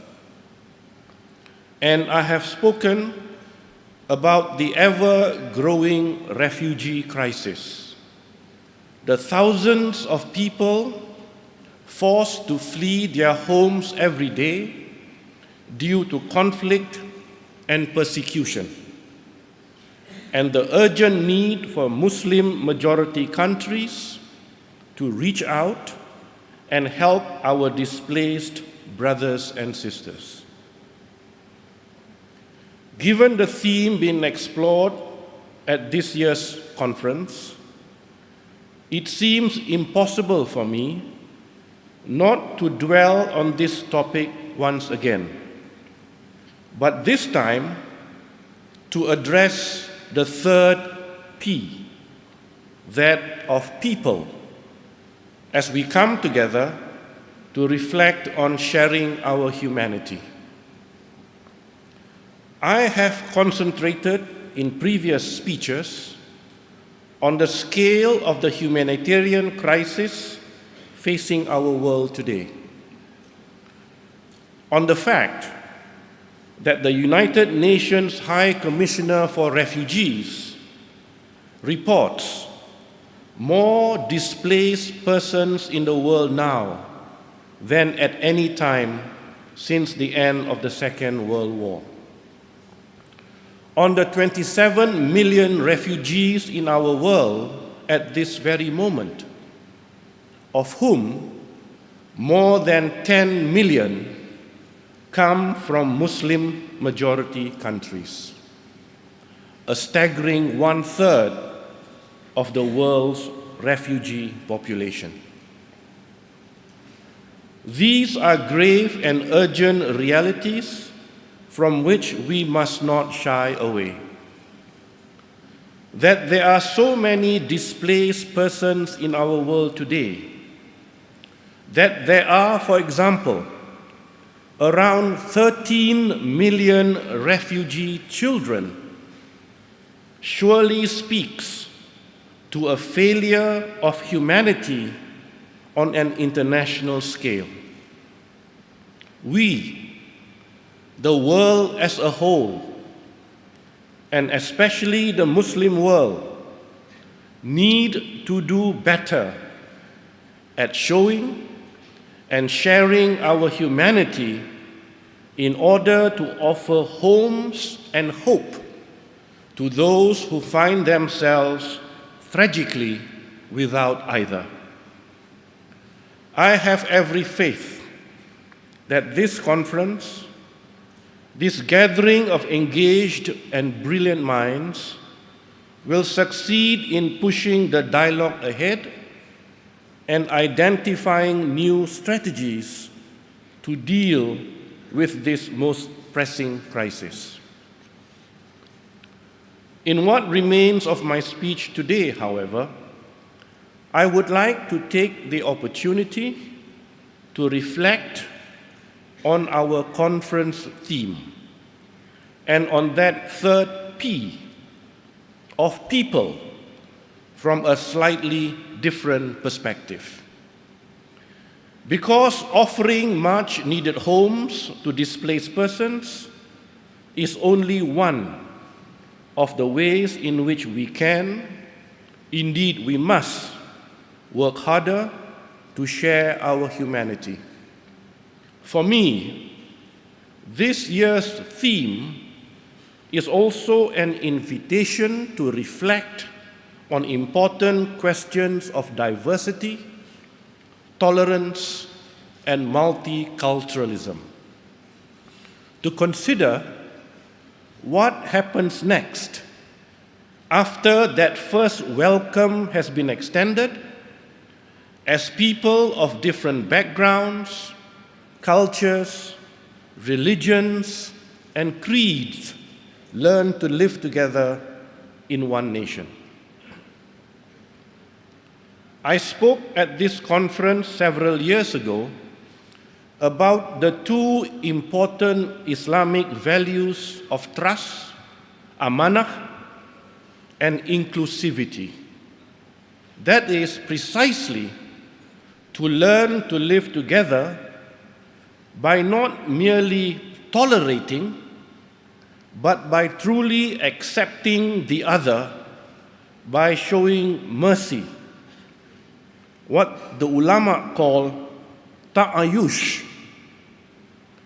I want to emphasize the significance of these values once again this year because they remind us that sharing our humanity, accepting and reaching out to those who may differ from us is enshrined at the very core of our Muslim faith.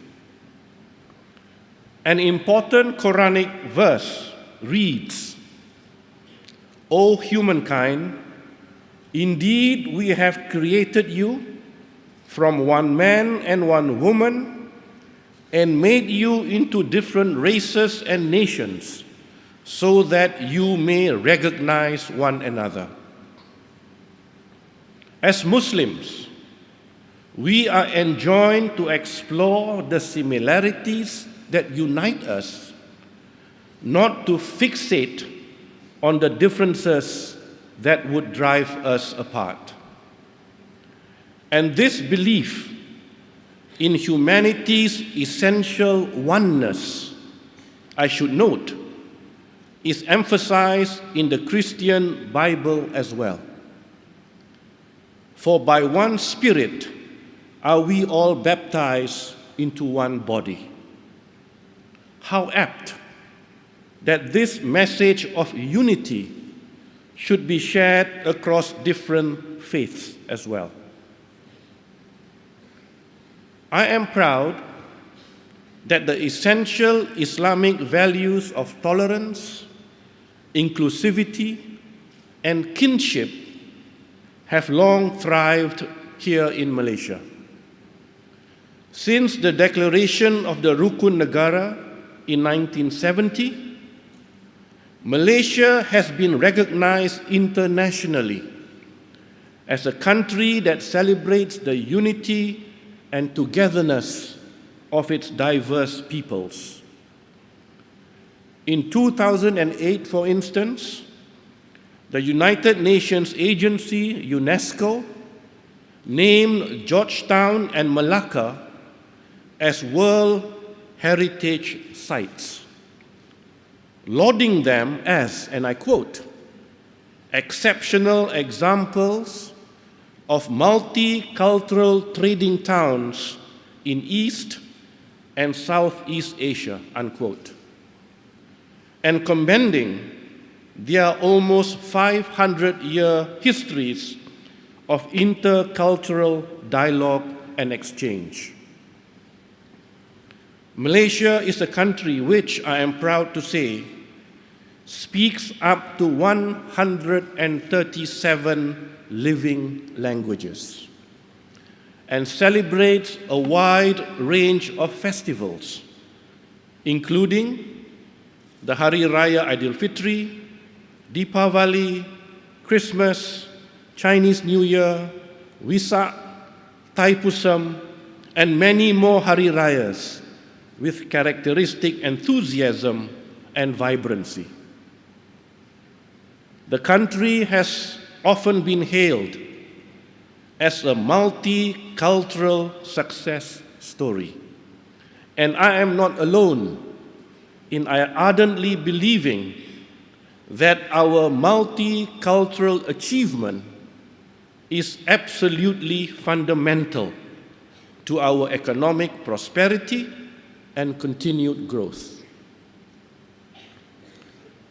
As a firm believer in the virtues and value of diversity, I am deeply saddened and more than a little worried by the way in which words like multiculturalism, diversity, and tolerance have been weaponized in the culture wars of global political discourse today. We are living in an era of mistrust, of exclusion, the very inverse of the Islamic values I highlighted earlier.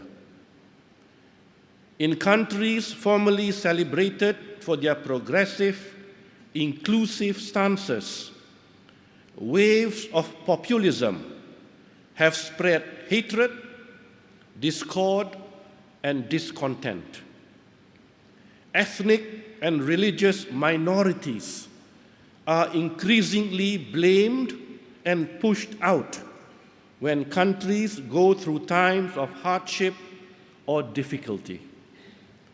Citizens the world over are becoming less willing, in short, to share their humanity. To me, this pervasive change in attitude towards multiculturalism is nothing short of a tragedy. It is a tragedy, of course, because it sows seeds of division within countries, which can easily break out into violent conflict, leading to the mass displacement of individuals and the refugee crisis I spoke about earlier. But it is a tragedy too, because of what we stand to lose when we reject and deny cultural diversity.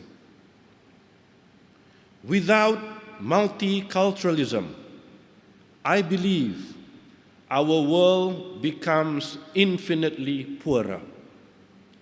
Different backgrounds, different faiths, different ethnicities, we all have so much to gain and learn from one another, as the Quran enjoins. As the Prophet Muhammad sallallahu alaihi wasallam encourages in a popular saying from the Hadith, seek knowledge even unto a foreign country like China.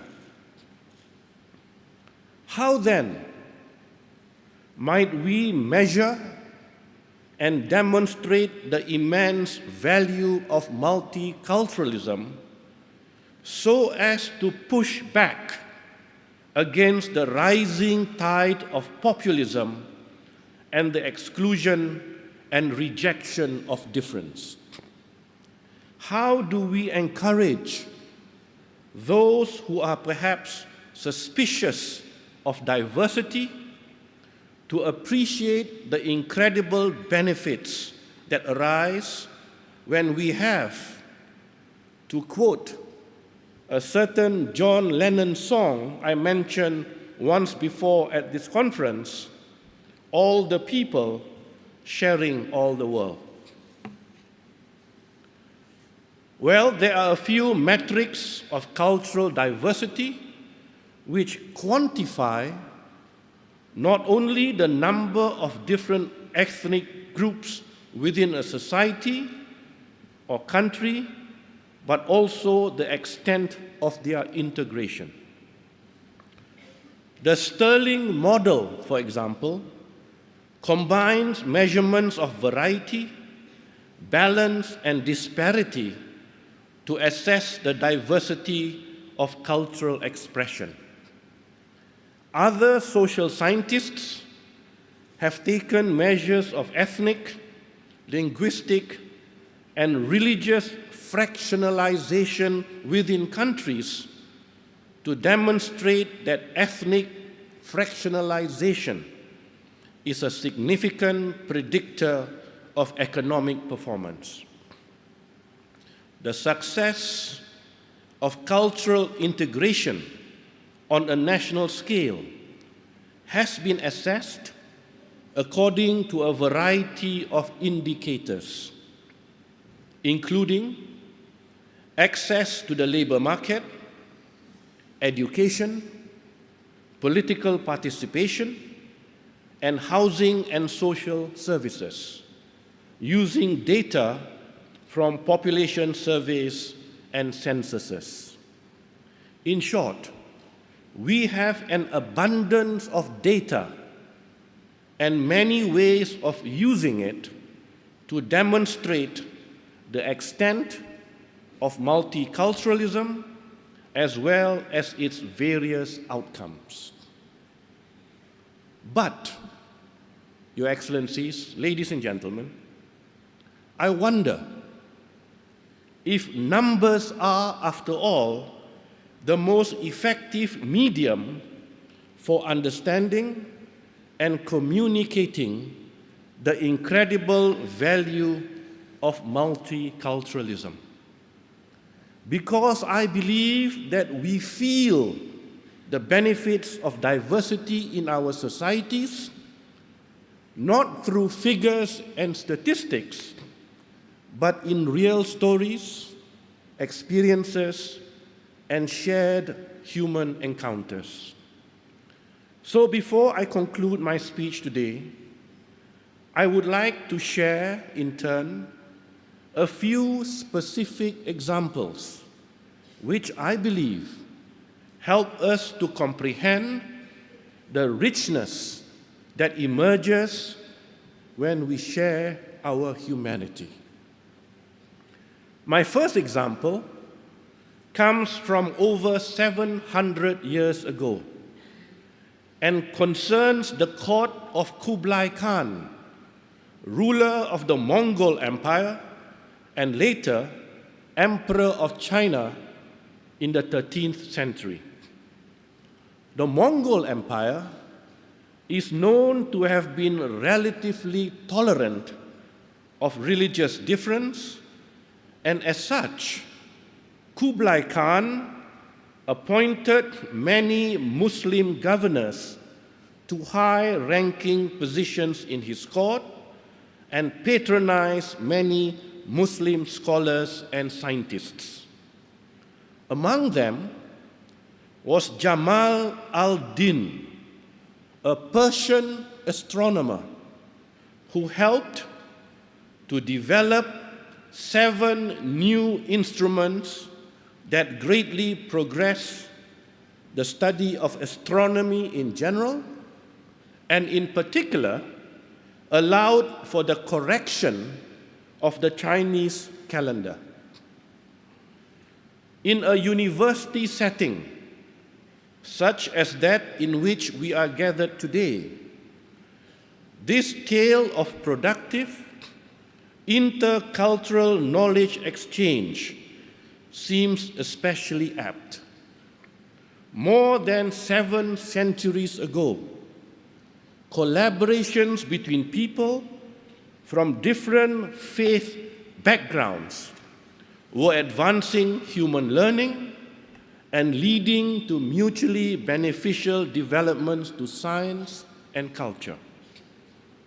This is surely the goal to which all institutions of learning should aspire even today. Indeed, it seems fitting to note here that one of the conference sub-themes is Nusantara Islam, a form of Islam which, as you will know, developed in the Malay archipelago from the 16th century onwards. This unique tradition of Islam is another example of the way in which Islam has peacefully and productively coexisted with Chinese and also Indian cultural influences for many centuries. It is characterized by tolerance, inclusion, and compassion, and I am delighted to see it highlighted for exploration in the context of this conference. My second example of the fruits of multiculturalism concerns perhaps the most joyful and vital manifestation of cultural exchange that exists. I am, of course, talking about food, good food.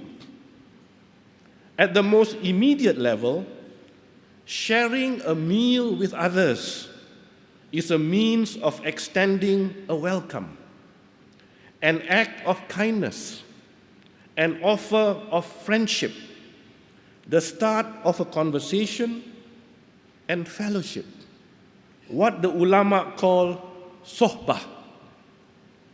Over the longer term, meanwhile, a nation's cuisine offers an insight into its history of multiculturalism and cultural exchange.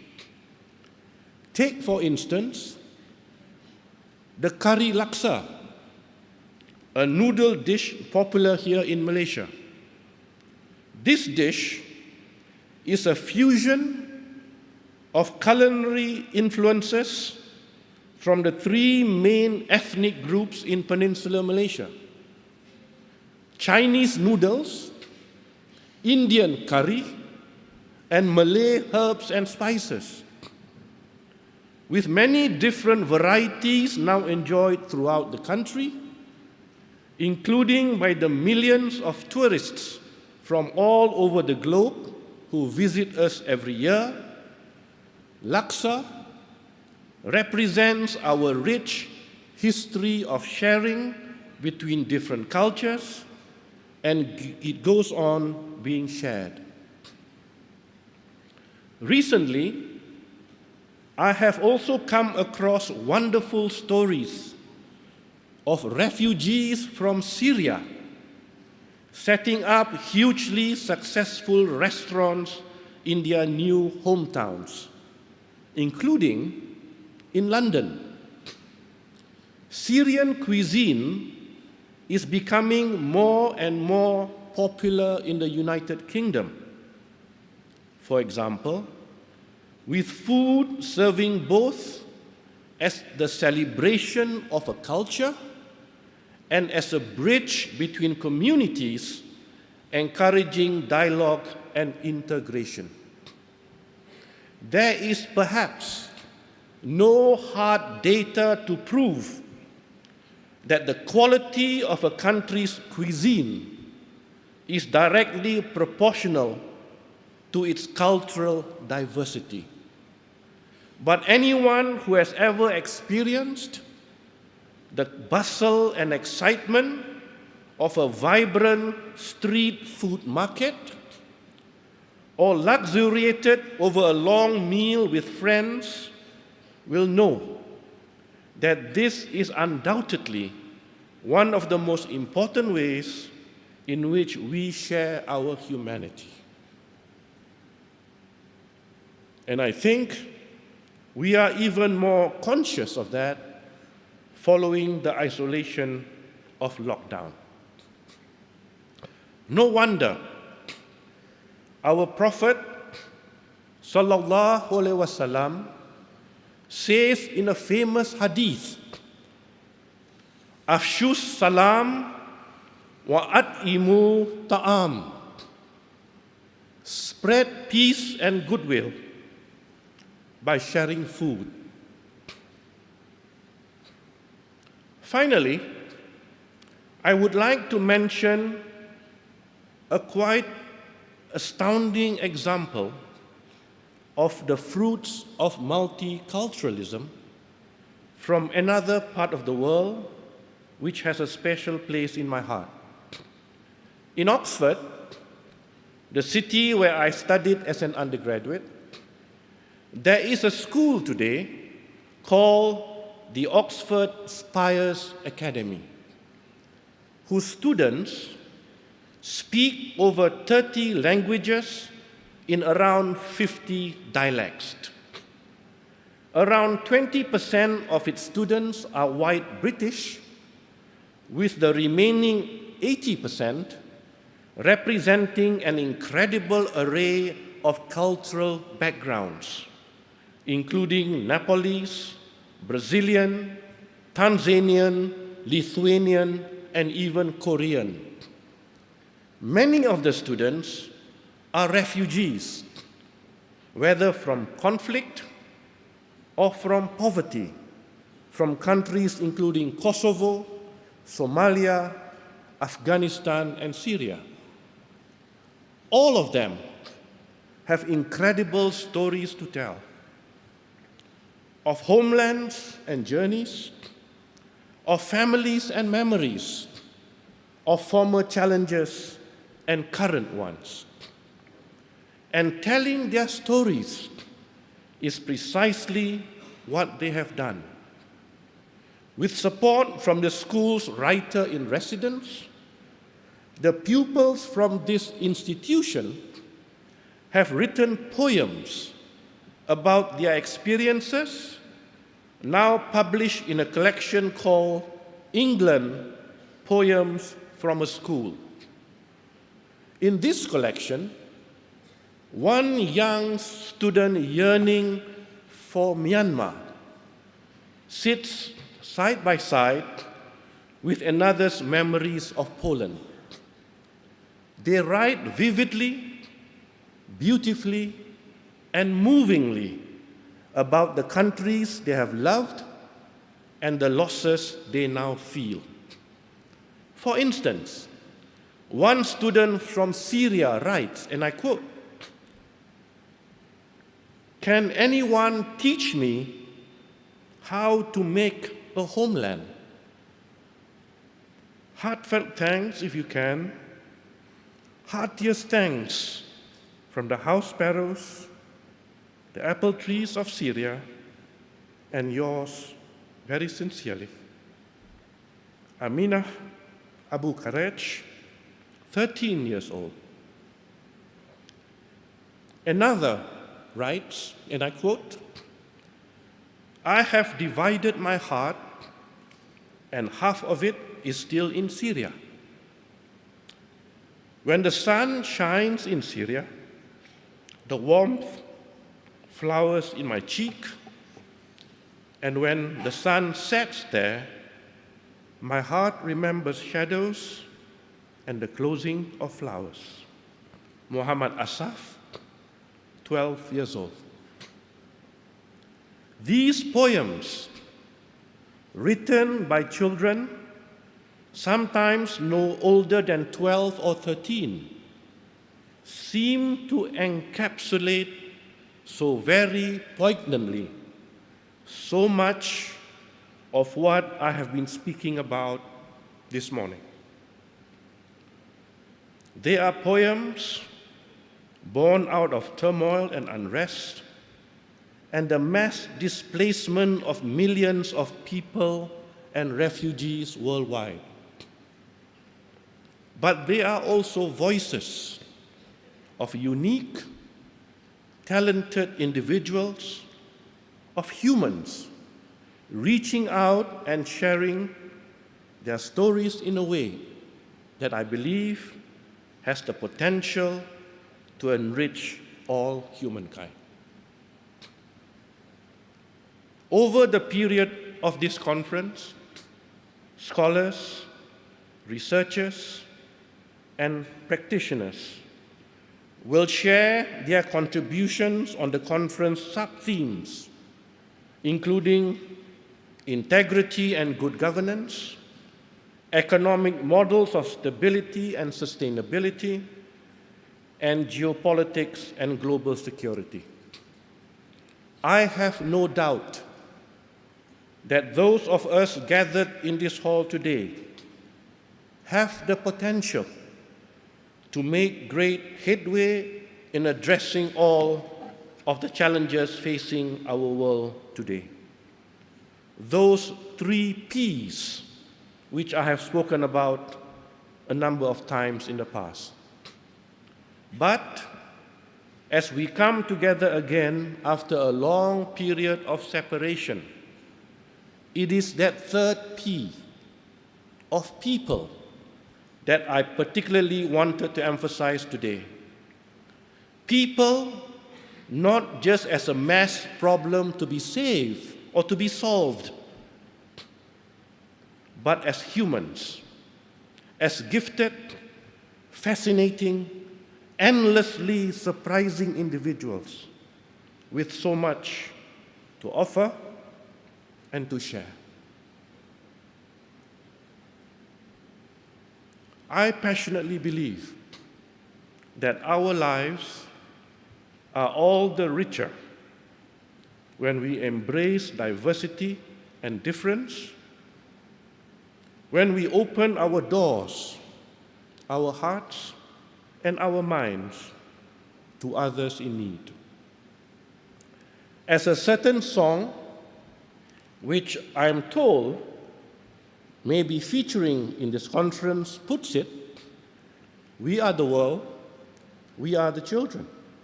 We are the ones who make a brighter day, so let's start giving.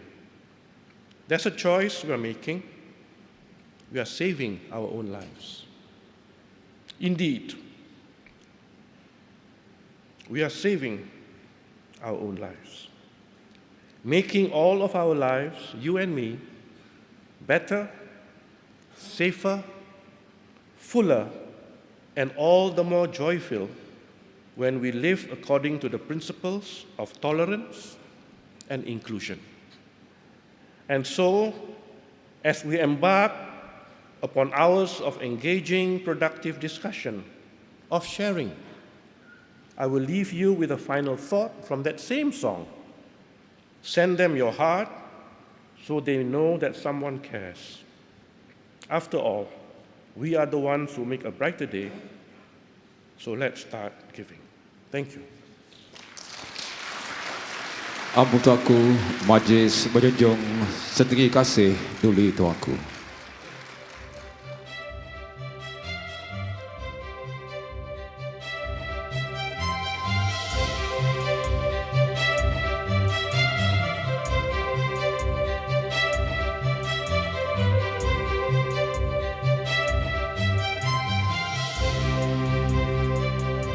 Ampun tuanku, the royal keynote address delivered by His Royal Highness Sultan of Perak, emphasizing on Islamic values, tolerance, mercy, kinship, multiculturalism, and other values via sharing and humanity.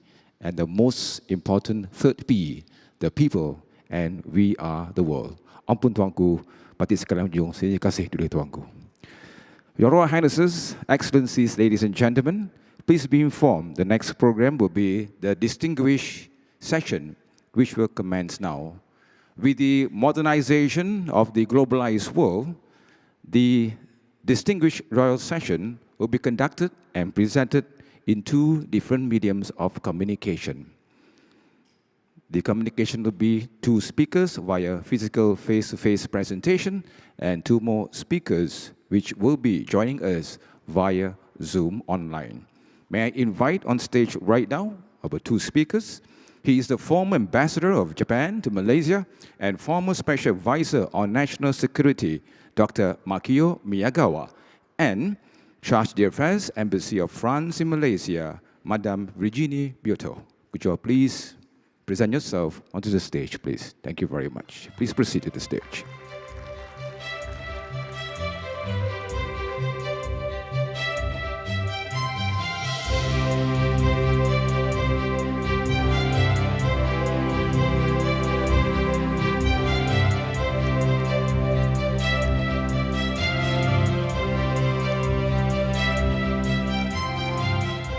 Thank you. Please be seated. Thank you very much.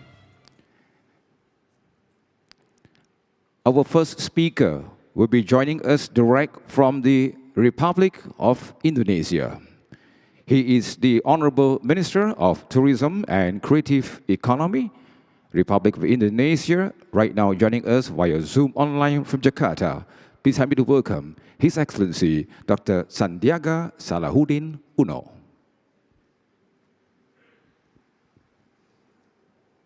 Bismillahirrahmanirrahim. Assalamualaikum warahmatullahi wabarakatuh. Alhamdulillahi rabbil alamin. Wabihi nasta'in ala umurid dunya waddin. Wassalatu wassalamu ala asrafil anbiya'i wa mursalin. Sayyidina wa habibina wa maulana wa syafi'ina Muhammadin. Wa ala alihi wa sahbihi ajmain. Rabbi israh li sadri wa yassir li amri wahlul 'uqdatam min lisani yafqahu qawli. Amma ba'd. Good morning and warmest greeting to you all. And thank you for inviting me to the 6th World Conference on Islamic Thought and Civilizations 2022. Ampun Tuanku. His Royal Highness Sultan Nazrin Muizuddin Shah Ibni Almarhum Sultan Azlan Muhibbuddin Shah Al-Maghfurlah Sultan of Perak Darul Rizwan. Thank you for your speech. I am very, very inspired by your speech. Ampun Tuan. Honorable speakers, Chairman of Board of Directors of USAS, Mr. Tan Sri Professor Dr. Noor Azlan Ghazali, former Ambassador of Japan to Malaysia, His Excellency Dr. Makio Miyagawa, and Charge d'Affaires, Embassy of France in Malaysia, Madame Virginie Biotto, merci beaucoup. All guests and participants, including my very good friend, Datuk Noni Razi, who invited me to this 6th World Conference on Islamic Thought and Civilizations. First of all, I would like to apologize because I was supposed to attend in person, but last minute I had to attend this by virtual from Jakarta, Indonesia. It is such a great honor for me to be able to address the 6th World Conference on Islamic Thought and Civilizations 2022 virtually. Alhamdulillah wa syukrulillah. Salawat and salam always to the Prophet Rasulullah Muhammad sallallahu alaihi wasallam. Allahumma salli ala Sayyidina Muhammad wa ala ali Sayyidina Muhammad.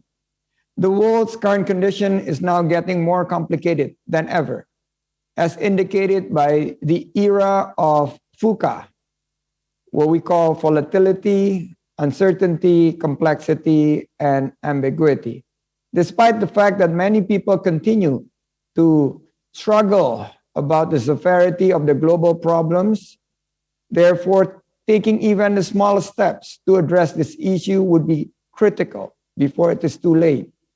And therefore, I congratulate the World Conference on Islamic Thought and Civilizations as a solutions to present to the world that is badly in need of tolerance and harmonizations among the people, the planet, and prosperity. And we add the other two P's of peace and partnership.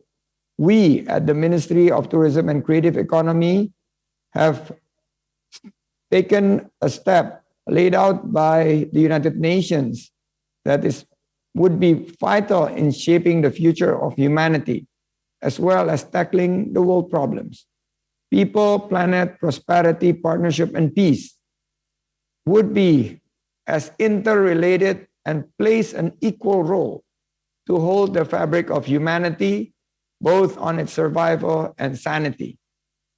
Islam as rahmatan lil alamin, whereby we are given benefits to all mankind, to people, to planet, prosperity, partnership, and peace, as encapsulated by the Sustainable Development Goals, not only for just several countries to implement, but for all countries who still wish to see the future with bright outlook, optimistic. فَإِنَّ مَعَ الْأُسْرِ يُسْرًا إِنَّ مَعَ الْأُسْرِ يُسْرًا. That is what we have been taught, whereby after great challenges, there will be opportunities. So therefore, we have to be optimistic.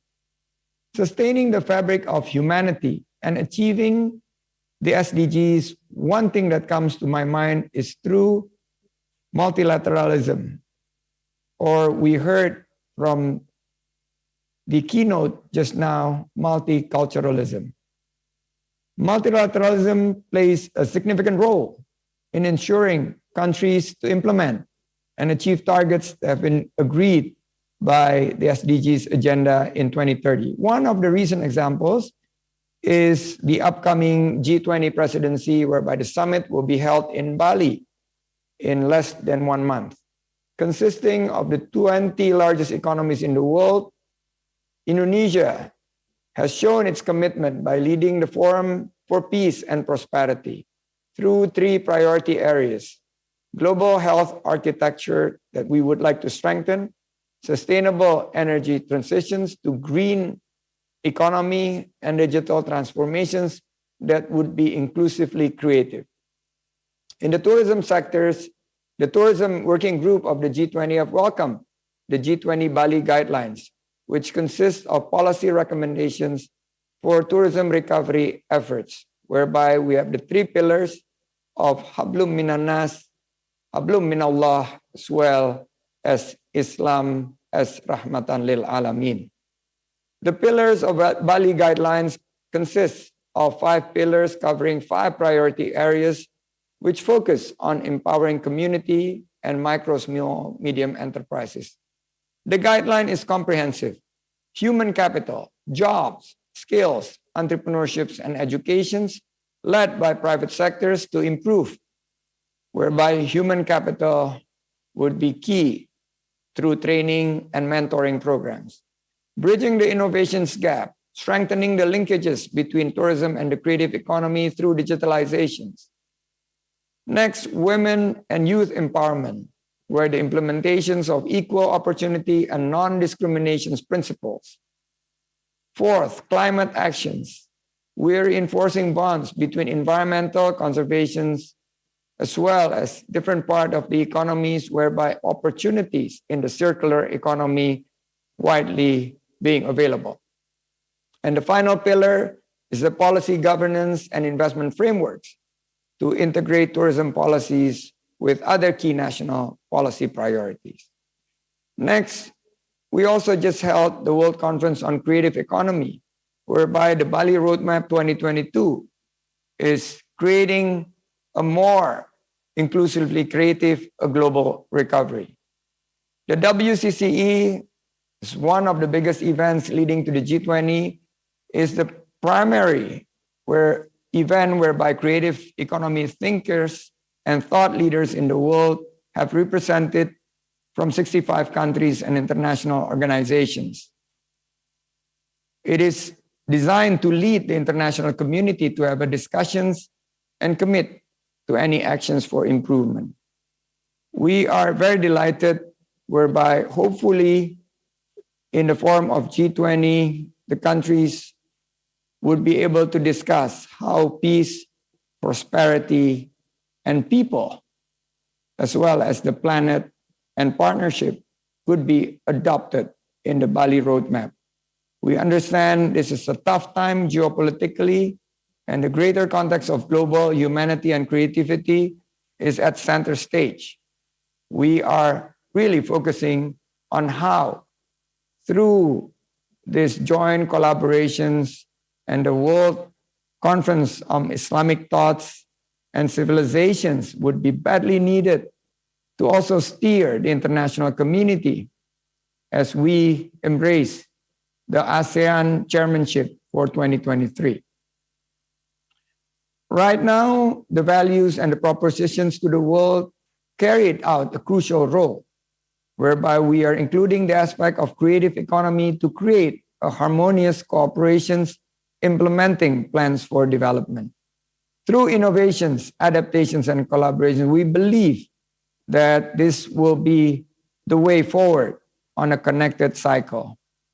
Recover together and recover stronger becomes more important than ever.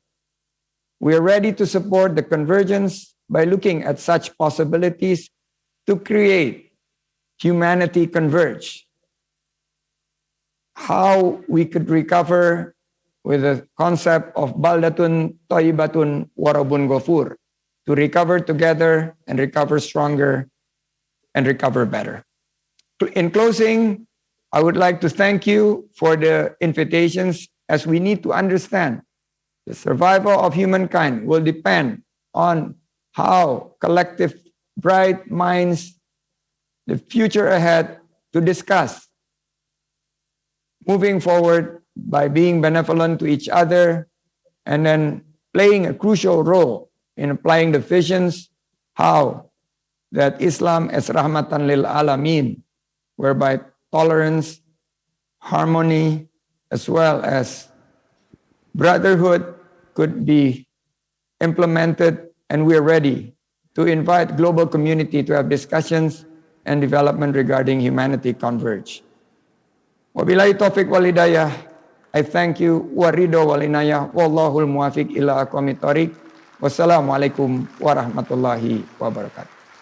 Jutaan terima kasih. Many thanks to His Excellency Dr. Sadiaga Salahuddin Uno, live there online from Jakarta. He is the Minister of Tourism and Creative Economy, Republic of Indonesia, our first speaker. We'd like to continue by inviting our second speaker, Yokoso Hirashai Mase Miyagawa-san. Very good morning to you. Former Ambassador of Japan to Malaysia and former Special Advisor on National Security Japan. Let's welcome our speaker onto the rostrum on your left, Dr. Makio Miyagawa-san.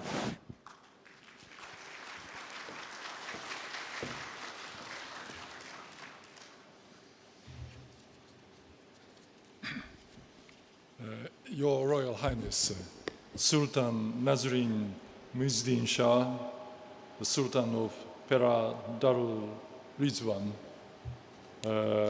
honorable speakers, all guests and participants of the World Conference on Islamic Thought and Civilization, good morning. I'm very happy to be able to come to Perak, my most favorable town when I was in, I remember very clearly when I was in Malaysia.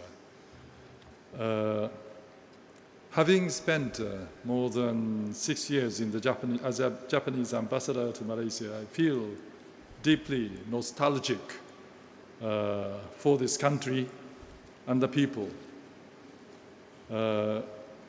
Strict corona restrictions on both sides have isolated myself from this wonderful country so long that I thought that I had already been forgot. So you would realize how pleased and honored I am to be invited to this World Conference. Well, as the Indonesian minister, I could have attended this conference through online, but I am immensely grateful to the University Sultan Azlan Shah for offering me airfares. And I really feel like tasting curry laksa this afternoon to enjoy the multiplicity and multiracialism of Malaysia. Nice country, thank you. The title of the distinguished session is Humanity Converged. The annotated agenda puts it that political, security, health, food, and environmental crises would guide humanity converged. Well, COVID was one of the most serious crises. So the theory goes, and theory should go, that it must have made human race converge. But nevertheless, the reality seems a little different. And during the challenging 2.5 years in which the coronavirus swept the globe, the world has been divided, rather not converged. So therefore, after having heard a very encouraging engagement of Islamic society to create conversion, I therefore hesitate to speak the stark reality of division and confrontation, but as it is my duty, I would continue to explain what world is moving forward.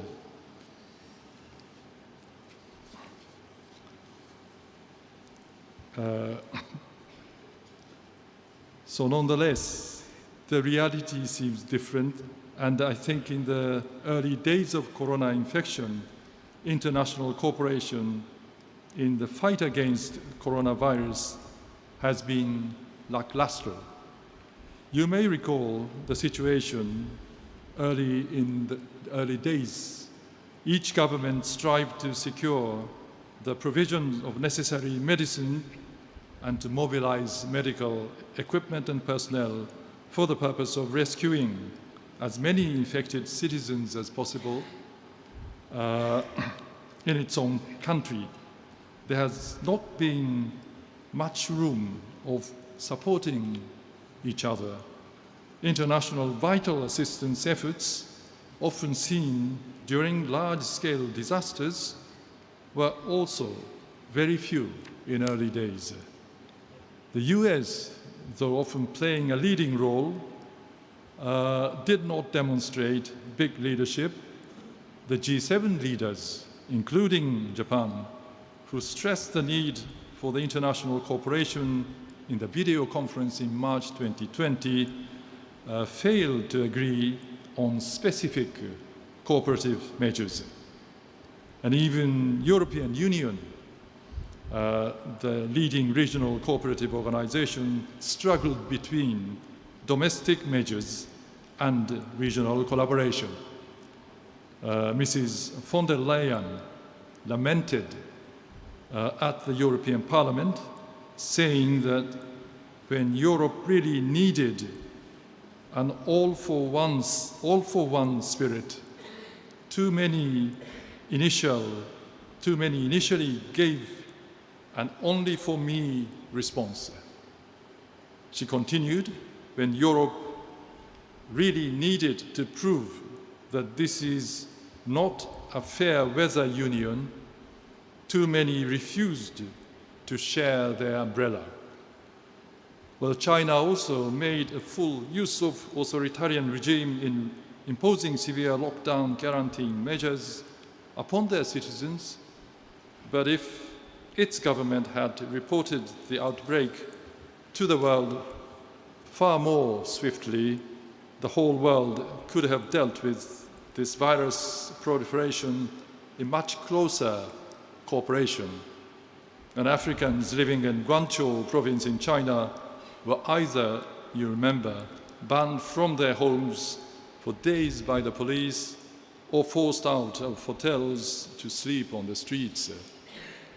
So let me start from the global economic problem.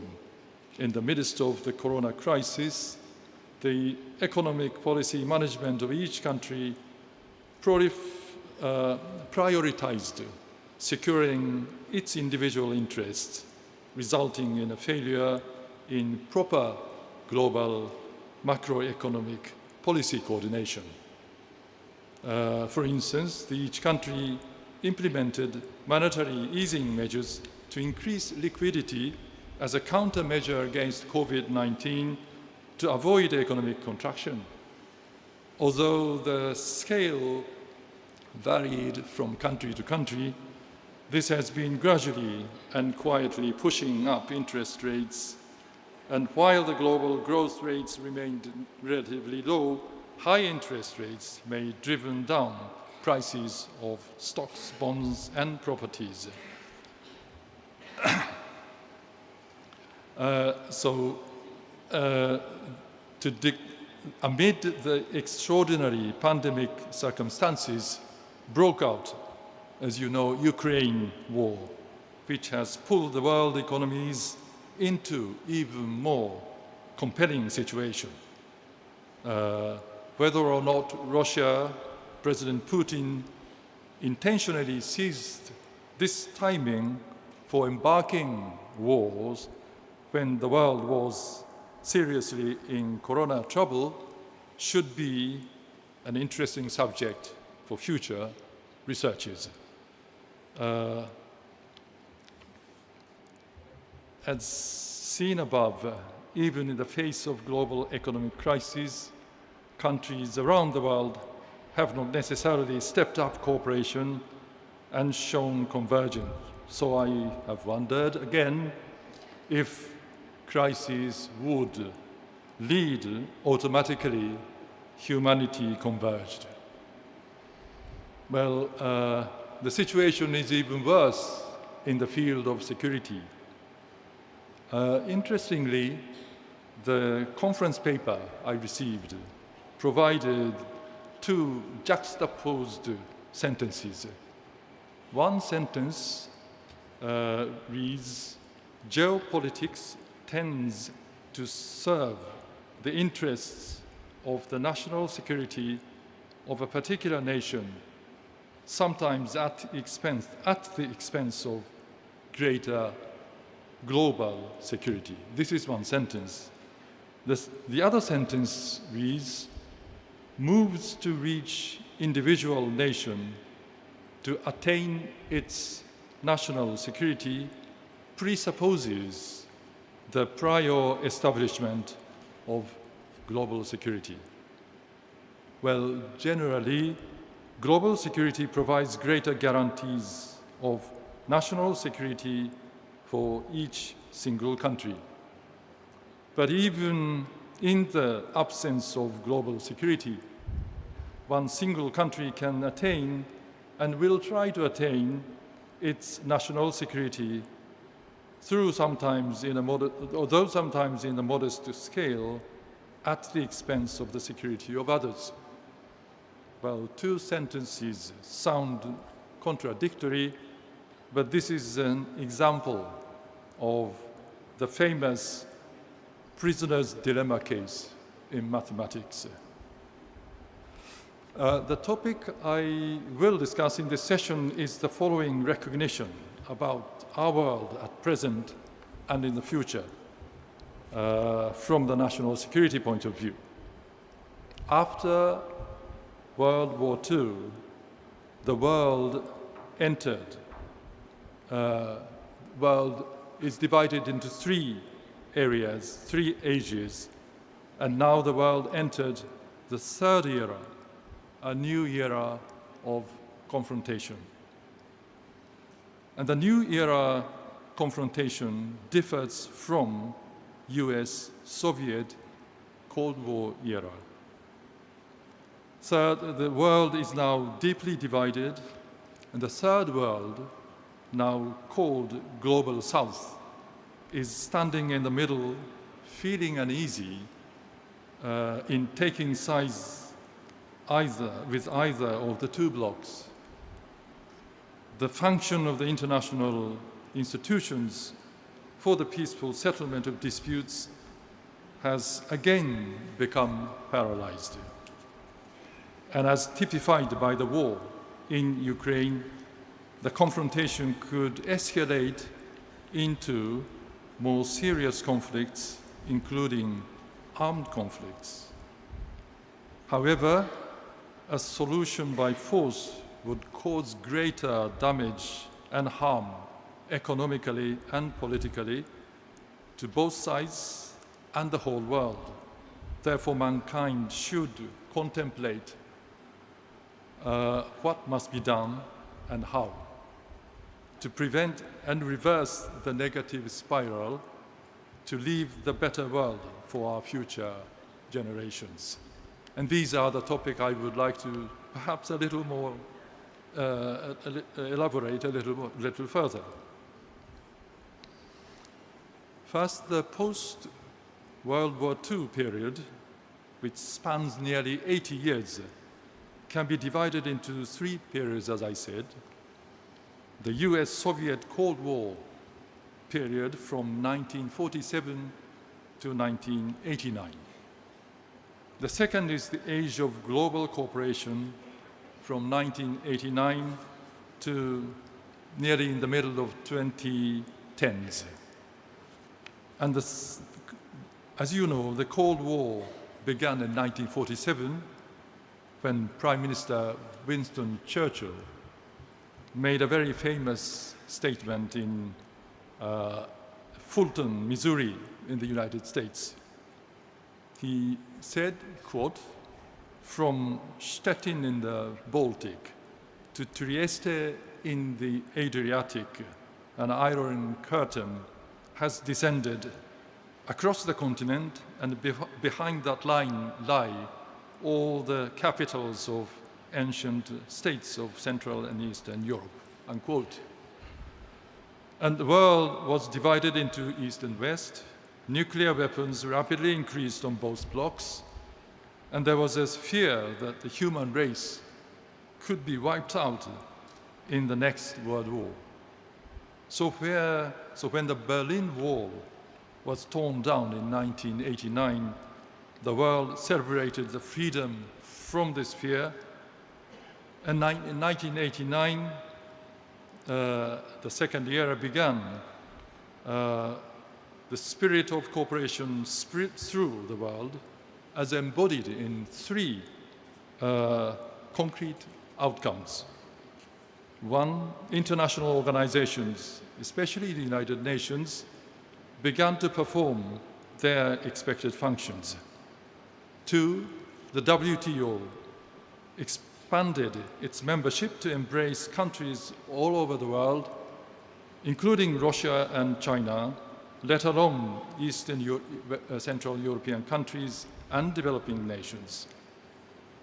Furthermore, the WTO acquired a new mechanism of settling trade disputes, providing the world with a way to avoid the danger of trade disputes developing into state-to-state fierce quarrels. Three, regional cooperation has progressed. European Union expanded its membership, lowered national borders and barriers, and formed a large common market. In Asia, too, the framework for regional cooperation has progressed, centering ASEAN, and a similar regional cooperation has developed in other parts of the world, South Asia, Middle East, Latin America, and Africa. However, over the past few years, again, the world has transformed and new era of confrontation began to unfold. The new era of confrontation is not a simple return to US-Soviet Cold War era, but has revealed several distinctive characteristics. First, the era of US-Soviet confrontation had not developed into a hot war till the end, fortunately, but there is no guarantee that the new era of confrontation could remain likewise. Second, the opponent of US is not Russia, but China this time. The third, Europe used to be the main theater of the confrontation, but the main theater in the new confrontation is in our region, East Asia and Western Pacific. Fourth, during the US-Soviet Cold War, strategic equilibrium between the two superpowers, the balance of terror, narrowly helped prevent armed conflict, but in this new main theater, East Asia and Western Pacific, equilibrium is tilted, heading towards a dangerous direction, both in conventional and nuclear sphere. The war in Ukraine vividly displayed a worrisome hallmarks of this new confrontation era as it lowered the threshold of using armed forces. I think I should quite frankly express and predict that our world is heading towards an era of dark confrontation. However, as I mentioned, humanity has overcome many challenges in its long history, and mankind has not always been pessimistic, but has strived to create a world full of hope. So we can, and we should, in our generation, not to leave the world in such a messy state of confrontation. What can we do? The following are 4 suggestions out of my humble thoughts, and let me conclude my presentation by stating them. The first, regrettably speaking, striking the balance of power is still very important. Ancient lesson preaches us that when the balance of power is lost, the danger of armed conflict erupts. This is a stark reality. And one example was that when the Soviet intermediate-range nuclear missiles posed a threat to Europe in the late 1970s, NATO deployed US intermediate-range missiles in Western Europe, attempt to strike a balance, and then negotiating successfully to reach a mutual elimination agreement. This is a very successful case, but without the effort to strike a balance, this agreement wouldn't have been reached. Still, critics argue that armed buildup may induce spiral increase, and truly the sophistication of defensive weapons encourage further development of offensive weapons, and both advance in a positive correlation with the development of science and technology. And many sages stressed the danger of this spiral, and Mahatma Gandhi, who advocated non-resistance with Tolstoy, was an extraordinary practitioner in the modern times. However, there are also many intellectuals who point out that if one side rapidly builds up its armament and the other side naively continues disarming, the imbalance lowers the threshold for the use of force for the stronger and provokes armed conflicts. Will unilateral disarmament effort by a single country achieve its goal to bring about peace? One needs to learn from the history, and I would assume that strengthening defense capabilities by the weaker side is not for waging war, but for preventing war. Second, the rule-based dispute settlement mechanism is still very important. Involvement from or evolving from the barbaric rules of the jungle-based dispute settlement practice, humankind has developed a civilized mechanism for rule-based peaceful settlement of disputes among states in accordance with international law. However, the mechanism still retains flaws.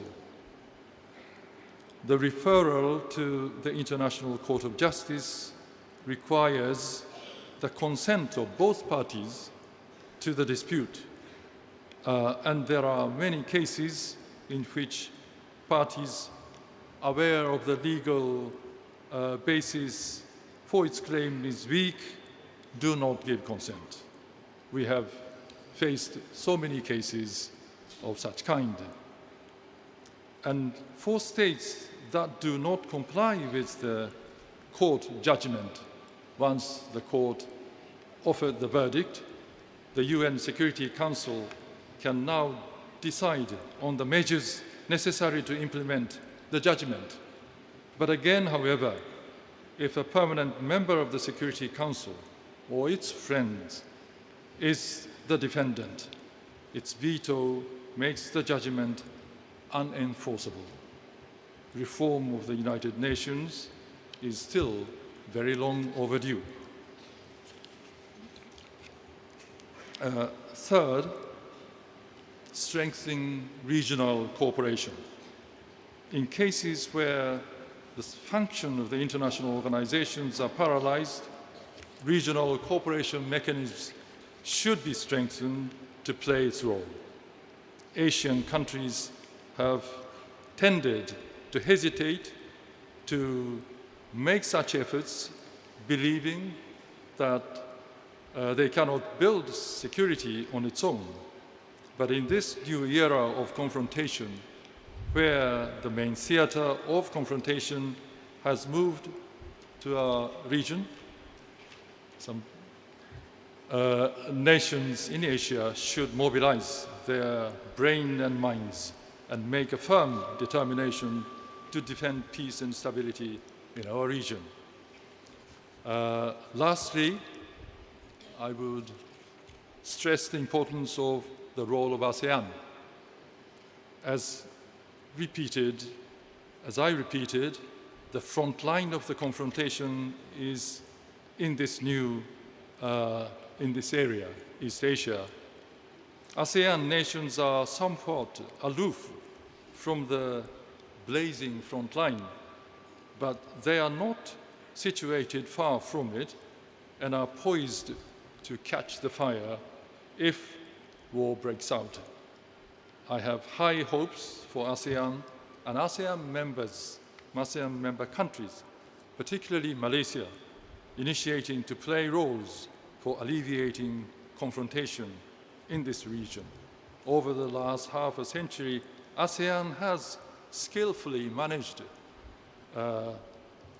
what one calls a sport shirt diplomacy to strengthen solidarity, deepen cooperation, and expand wings.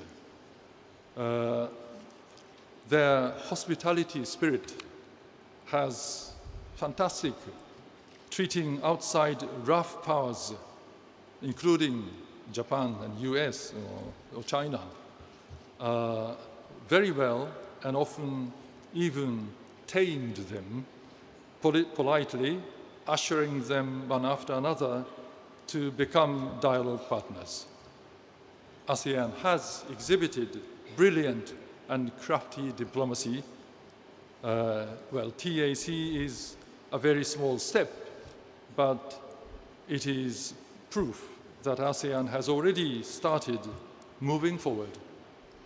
I earnestly hope that the spirit and tradition of ASEAN could first provide venues for reviving dialogues amongst confronting countries. Second, could pave the way for easing tensions even between the major powers, as they are both ASEAN dialogue partners. And thirdly, could create opportunities for resuming cooperation in this region, the epicenter of confrontation. My home country, Japan, cannot play that role, unfortunately. Japan is a part of the group of 7 and is, and above all, an ally of the United States. We are standing on one side. What Japan can do is to help to create and shape the balance of power in the region. Well, keep the balance in a balance so that balance does not go unbalanced. It's like, can you, can I, can. The above prescriptions are only a tip of the iceberg. And concluding my remarks, let me reiterate my utmost gratitude for giving me such an opportunity to speak to you directly, in person, allowing me to revisit Malaysia, my very with my whole fond memories. Thank you. Thank you. Thank you very much. Domo arigato gozaimasu, from Ambassador of Japan to Malaysia and former Special Advisor on National Security Japan, for the very informative and detailed presentation. Thank you, sir. From Jakarta, Indonesia, we zoom and roam to the other part of the planet, and right now reaching Cambridge, Massachusetts in USA. Joining us online from Harvard University, he's the Chairman, Board of Directors, University Sultan Azlan Shah, Director, Institute Pembangunan dan Kemajuan Inklusif Malaysia, Minda UKM. Ladies and gentlemen, the third presenter, presenting Tan Sri, Datuk Sri Dr. Noor Azlan Ghazali, online from Harvard University. Bismillahirrahmanirrahim. Assalamualaikum warahmatullahi wabarakatuh. Menghadap Duli Yang Maha Mulia Paduka Seri Sultan Perak Darul Rizwan Sultan Nazrin Muwajjuddin Shah Ibni Almarhum Sultan Azlan Muhibbuddin Shah Al-Maghfurullah. Ampun tuanku, beribu-ribu ampun, sembah patik mohon diampun. Patik dengan penuh hormat dan takzimnya merafak sembah, menjunjung setinggi-tinggi terima kasih di atas limpah perkenan Duli Yang Maha Mulia tuanku sudi bercema duli berangkat ke majlis pada pagi ini yang penuh bermakna. Sesungguhnya keberkatan Duli Yang Maha Mulia tuanku amat besar artinya pada patik sekalian dan sudah tentu sekali akan menyerikan lagi majlis pada pagi ini. Menghadap Duli Yang Amat Mulia Raja Dihili Perak Darul Rizwan Raja Iskandar Zulkarnain Ibni Almarhum Sultan Idris Afifullah Shah, ampun tuanku, beribu-ribu ampun, sembah patik mohon diampun. Patik memohon limpah perkenan duli-duli tuanku untuk patik meneruskan sembah ucapan patik dalam bahasa Inggeris. Yang Amat Berhormat Datuk Seri Sarani Muhammad, Menteri Besar Perak, His Excellency and distinguished speakers for these royal sessions, ladies and gentlemen. Allow me to introduce the subject that I would like to share this morning. Rethinking development, make it more human. A subject that we probably rarely talk about, a subject that probably we've been taking for granted for many years, long before this. And also allow me to be a bit more candid in my presentation. Being an economist, definitely I will need a lot of charts, but it will make more sense to what the ideas that I would like to share here. Okay, let's move next. I'm wearing 4 caps here, being a chairman of the board of directors of University Sultan Azlan Shah. I would like to congratulate Yang Berbahagia Tan Sri Nordin, the Vice Chancellor, as well as all the team organizing for this conference.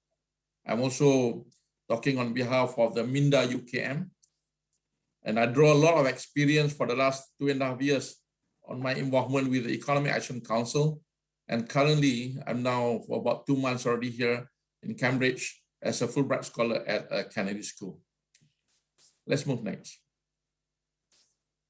This is probably the most challenging things that I would like to put up here. And this is a new world map that I have gathered out of being 2 months here. I know it looks very strange. Probably many of you will feel that what is this actually all about? It depends on how we look at the world actually. Let's move next. This is something that we are familiar with. When we look at the world map, I think from our primary school, we've been introduced to this map. This is very much geographical locations of how the countries are being arranged in the world.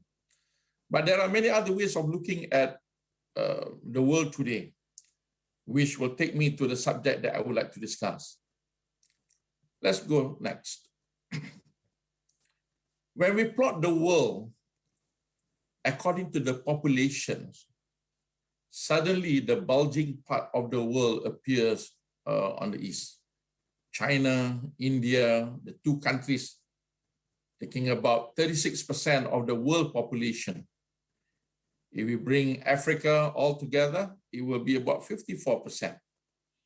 And you can see on the map that some parts of the world, Australia, for example, almost disappear. America look a bit thinner, and similarly to the European countries. And if we look at the distribution, the world's population, about 52% actually are located in countries that have a low income or the lower middle income. Let's see where the economies are generated. Now, let's move next. When we look at the economy, the world map changed.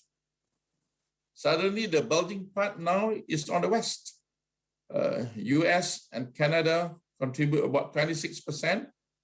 If we bring in European, as well as China, Japan, and Korea, easily 62% of the economy are coming from this region. And surprisingly, where the worlds are most populated, if you look at Africa, now becomes so skinny.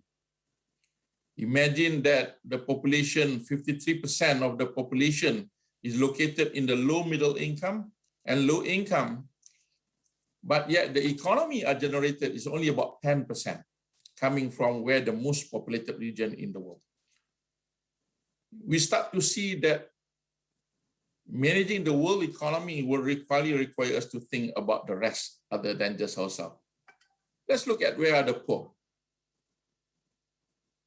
Let's move next. This is the map of the poor.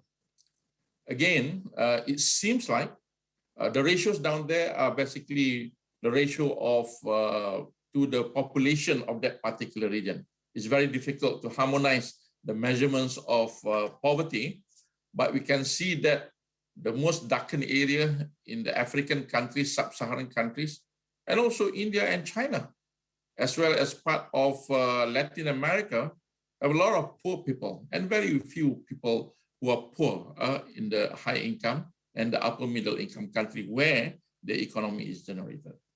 But interestingly, when we want to talk about the more human part of us in the development, are we happy? Let's look at happiness next. Move next. You'll be surprised now to see that income per se is not an assurance that you're going to be happy. So the question is, what is all about development? Is development about being rich? What I would like to share here is that richness, I mean, as measured by income, is not an assurance. But of course, you start to see Switzerland ranked very high. Then you move to the right, you see UK, Germany, Japan, Singapore, and interestingly, the United States in the range of 94 to 137. Of course, I would like to caution all the audience that there are a couple of measurements, these measurements of the planet happiness, a little bit more sweet into the sustainability on the green of the economy. And based on the latest that I've gathered here, Costa Rica ranked #1. I wonder if there's any audience here from Costa Rica. We would like to see how happy you are. But people in America are not that happy. And similarly, people in Europe as well. But interestingly, Malaysia is slightly happier than US actually.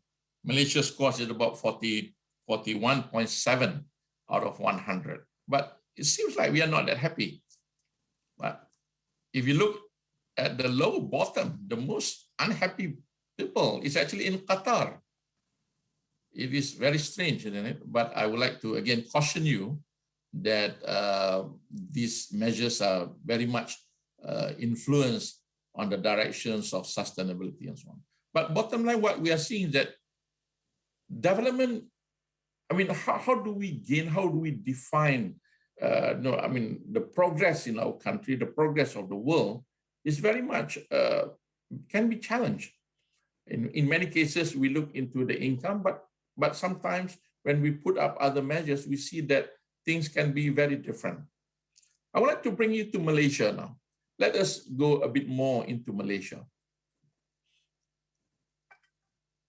Now, many have seen this. Malaysia has a couple of deep, since I focused on the last 30 years during the Vision 2020.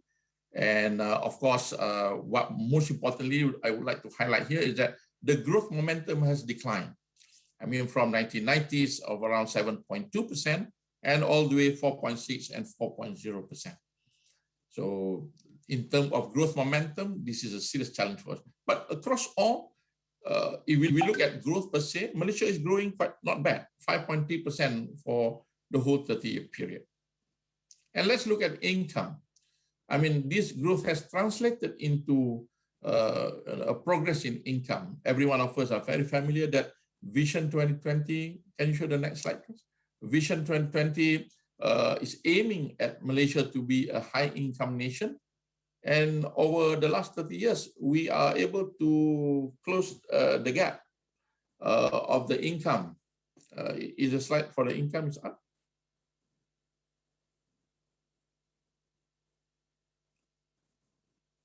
I can't, okay, all right. So the gap now is about 17%. Of course, I mean, if we assume that the trajectory of growth is positive and good for the next few years, the blue line, I believe, will definitely be able to catch up with the red line.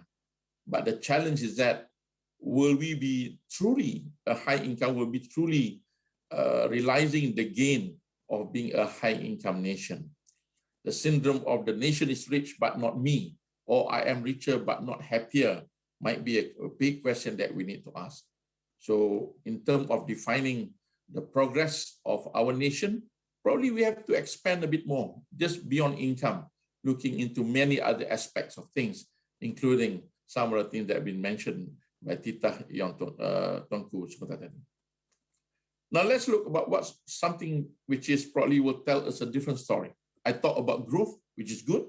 I talk about income, which is good. But let's go inside the box. This is the part that normally economists probably will not be sharing with many of you. But let me try to be candid on this. Can we move next? If we look at growth, Malaysia's growth, focus on the right side. We have, out of the so-called 13 states, only 4 states actually are the locomotive of Malaysian economy. Penang, Malacca, Johor, and Selangor. The one that stays on the upper quadrant on the right side. But the rest of the state, pretty much, I mean, in terms of income, they are behind national income, the median income. Of course, for the case of Perak, we have a good growth, but in terms of but somehow it does not filter into the income of the household. So at each quadrant, different strategies are needed. So when we declare the income is increasing, probably there are people who say that, no, I don't feel it. Let's move next. You can see that when we calculate the Malaysian median income, Department of Statistics will conduct this survey every 2 years. And you can see on the left, it looks good. But again, the moment you start to go inside the box of household income, you see that the same message appear again. Focus on the right-hand side charts, where all the triangle is showing the level of income. If you are below that, you are vulnerable. So populations, more than 50% of the population in all the states on the right side are actually within the category of vulnerable. So shocks like the pandemic, all these crises, bear in mind that the discussion now at the World Bank and IMF meeting, which is going on these last few days, are talking about the gloomy economy for the next couple of years. And imagine the vulnerability of the societies, especially for those who are living on the states on the right of Malaysia.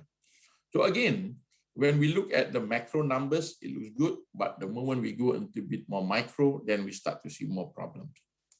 Let's move next, very quickly. Every one of us are very familiar with this B40, M40, T20. Can see that the Malaysia's line of income is a bit downward, meaning that the majority of our income is actually falling at the low end. The pandemic recently has pulled down about 3 million households. This is almost about 41% of Malaysian households has been pushed down in terms of their income, and some of them are falling off to their lower income bracket. So this is a real challenge for Malaysia in terms of trying to make sure that the gain from development is being felt by everyone out there. That is the part where we talk about the human aspect of it.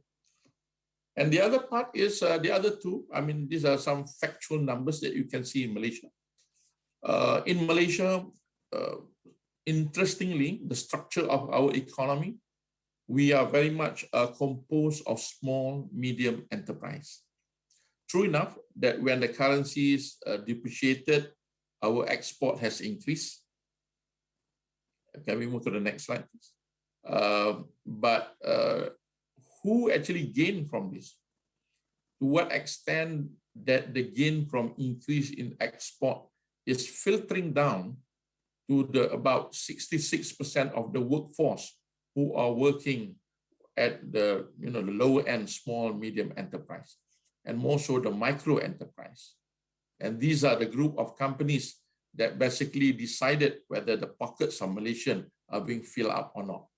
And less than 10% of our exports are coming from these categories of micro enterprise. Again, growth might be reported, export might be increased, income might be increased, but people down there, the human aspect of it probably will say something else. And next, the other two, just a quick one.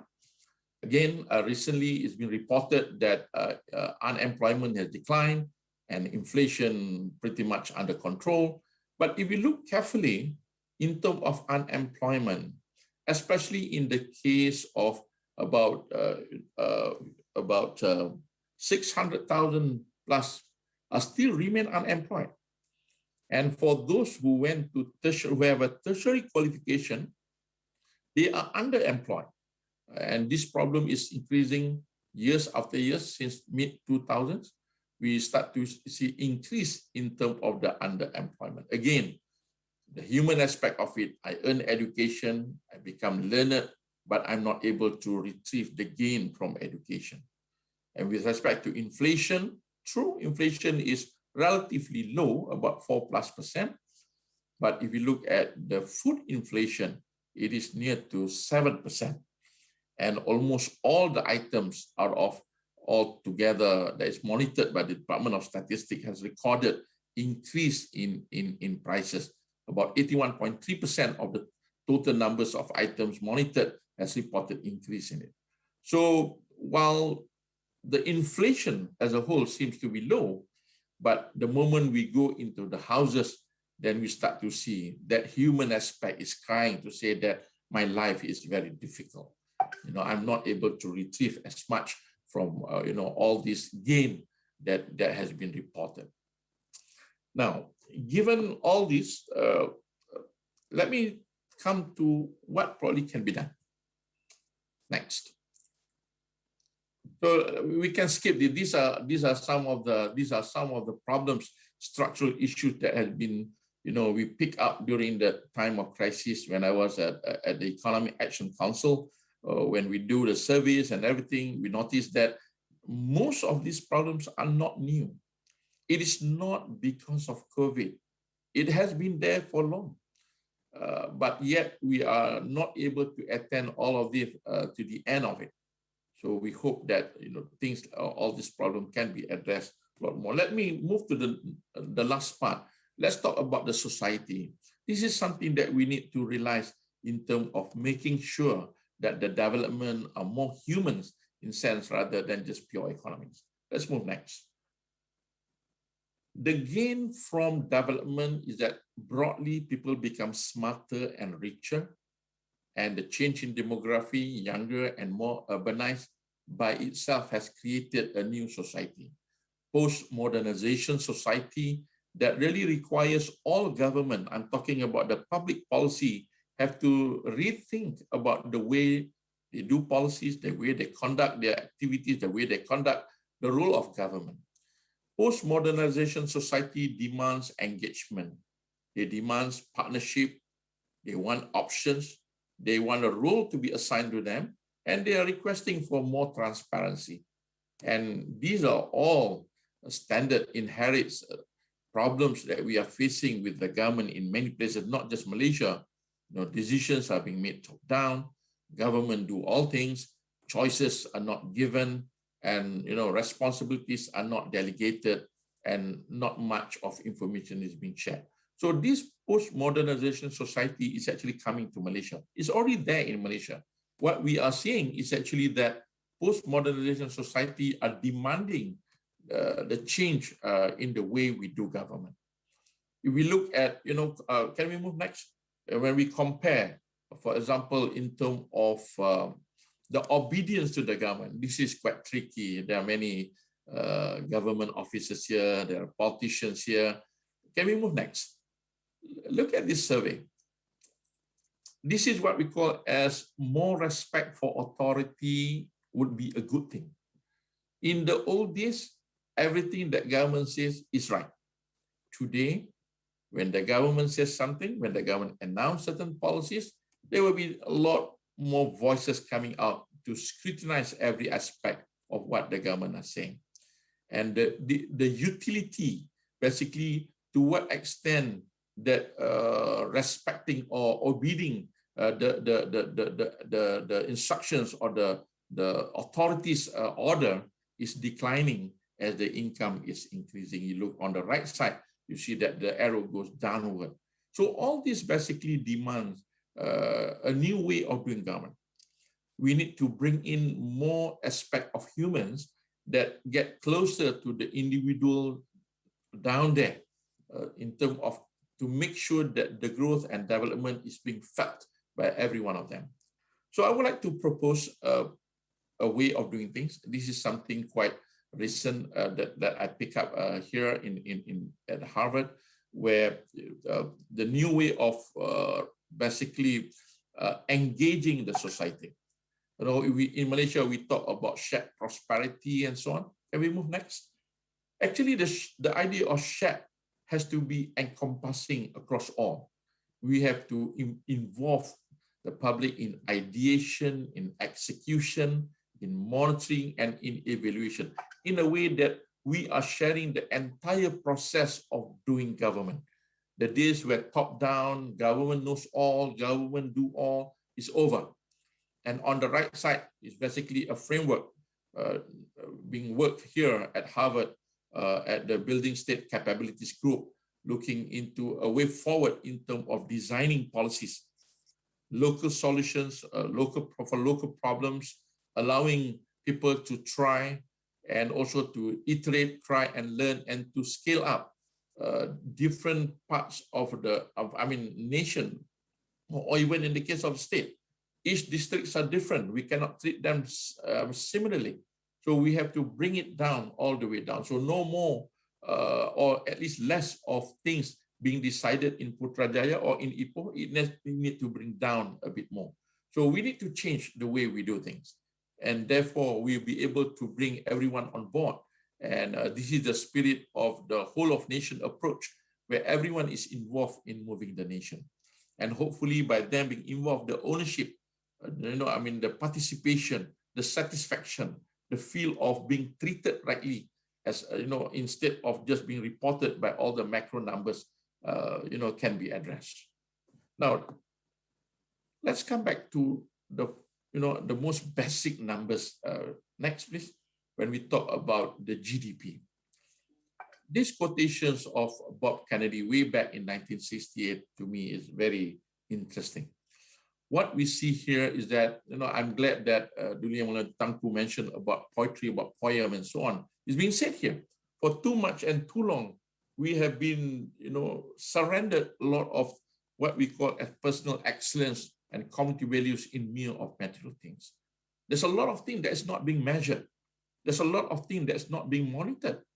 There's a lot of things that we reported actually are not useful for us. We miss out a lot of things that probably will not be able to, we cannot assign some dollar figures to it. So what we are measuring today, it measures everything except for things that makes life even worthwhile.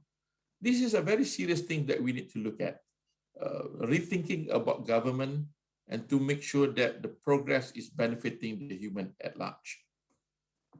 Now, next, my last few slides. The human aspects are obviously missing. How do we measure? The way we measure, the way we plan, the way we execute, the way we report, and the way we cherish development. It seems like that human aspect is gradually missed out from the discussions today. Rethinking development, make it more human is very important, and it's good for us to explore into new measurement, a new way of planning the economy, new way of executing, meeting the needs of the so-called post-modernization society. But just a word of caution, next. The ostrich effect. A lot of problems that we are seeing today is not new. I can verge to say that some of them we have already known and picked them up way back in 2000, more than 20 years. Unemployed graduates has been there since mid-2000. The issue of foreign workforce, the issue of connectivity, the issue of B40 and so on. But we hope that we will not fall trapped into this ostrich effect, hiding their head in the sand, and when they're not seeing it, therefore, there's no problem that need to be attended. So we need to take out our head out of that sand and be real, look at the humans around us, what they are saying, what they are telling us are very important. Next. Well, I come back to the map, a very challenging map. It's very hard to tell what is this map is telling us. But since we are coming so near, let me reveal that to you. What is this map all about? Can you press next? This is actually the football champions since 1930. Now, you don't have to guess. Qatar 2022 is coming. Don't worry, you can go to Qatar, even though the Planet Happiness Index says Qatar is the lowest. In World Happiness Index, Qatar is number 29. But coming back to football, if you look the world map and you draw it based on who actually became the champion of football, the World Cup is dominated by only 8 countries out of 160 plus countries. Brazil, Germany, and Italy has won 4 times. So we look forward who's next in Qatar. So with that, thank you very much. And I hope that this discussion highlights some of the concerns with respect to the converging humans into our development program. Terima kasih dan menjunjung kasih Tuanku. Ribuan terima kasih kepada Tan Sri, Datuk Sri Dr. Nur Azlan Ghazali online there from Harvard University, sir. Have a productive day. Thank you very much for joining us. We now move on to the last but not least, the speaker, who is the Charles d'Affaires Embassy of France in Malaysia. Excusez-moi, madame. Thank you very much. Comment allez-vous? Let's welcome Mrs. Virginie Bioto for the next speech.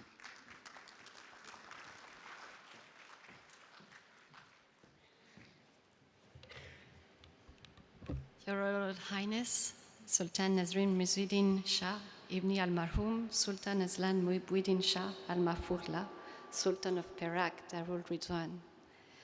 Honorable speakers, Excellency Dr. Sandiaga Uno, Dr. Makio Miyagawa, Tantri Professor Dr. Nur Azlan Ghazali, honorable speakers and moderators, all guests and participants in this 6th World Conference on Islamic Thought and Civilization.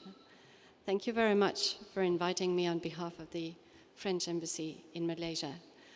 I'm very honored and terribly impressed as well, as I've just arrived in Malaysia 2 months ago, and our ambassador has left for a new posting as head of the EU delegation in Moscow, which is quite a tough posting at a tough moment.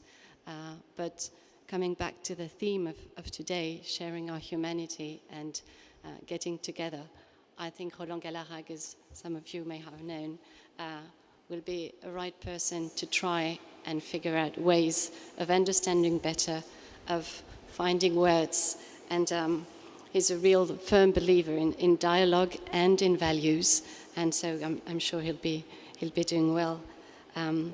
So I'm very honored, and I was really interested as well by the way Your Royal Highness put the very important piece of this conference, and I will have my the thematics I chose was more in humanity as human beings, but also as human inhabitants of the planet.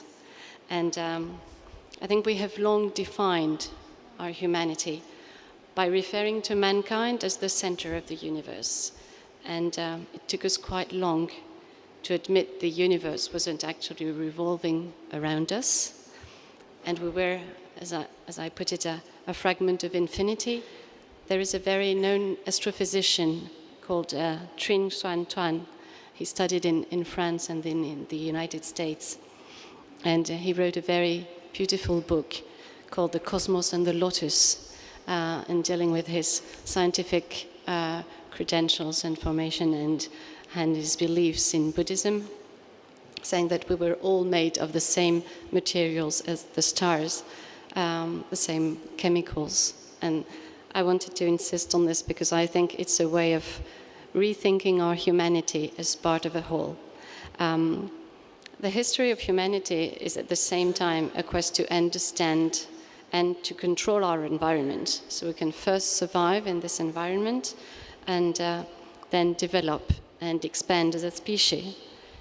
But my purpose today is to open the reflection on the fact that maybe we have gone a little bit too far in this way. And today it is our very development which is putting at risk our environment and our very survival on this planet, maybe. As you are aware, last 28th of July, we had reached the day when we use all the resources that the planet is able to rebuild in a whole year, the limit of the planet. What this day is coming earlier and earlier every year. So I will go back and forth between our humanity as human beings and our what we owe our environment as well. In French and in English, the word humanity, when we put it in plural, has this broader meaning, the humanities, les humanités. We use it coming from the Latin word, studia humanitatis, and the study of all the knowledge gathered by mankind during centuries of exploring, and you've mentioned many of them. All along the historical period of Renaissance and before that, man has struggled to understand his environment, to know better the world, the place it occupies in the world, to know himself better.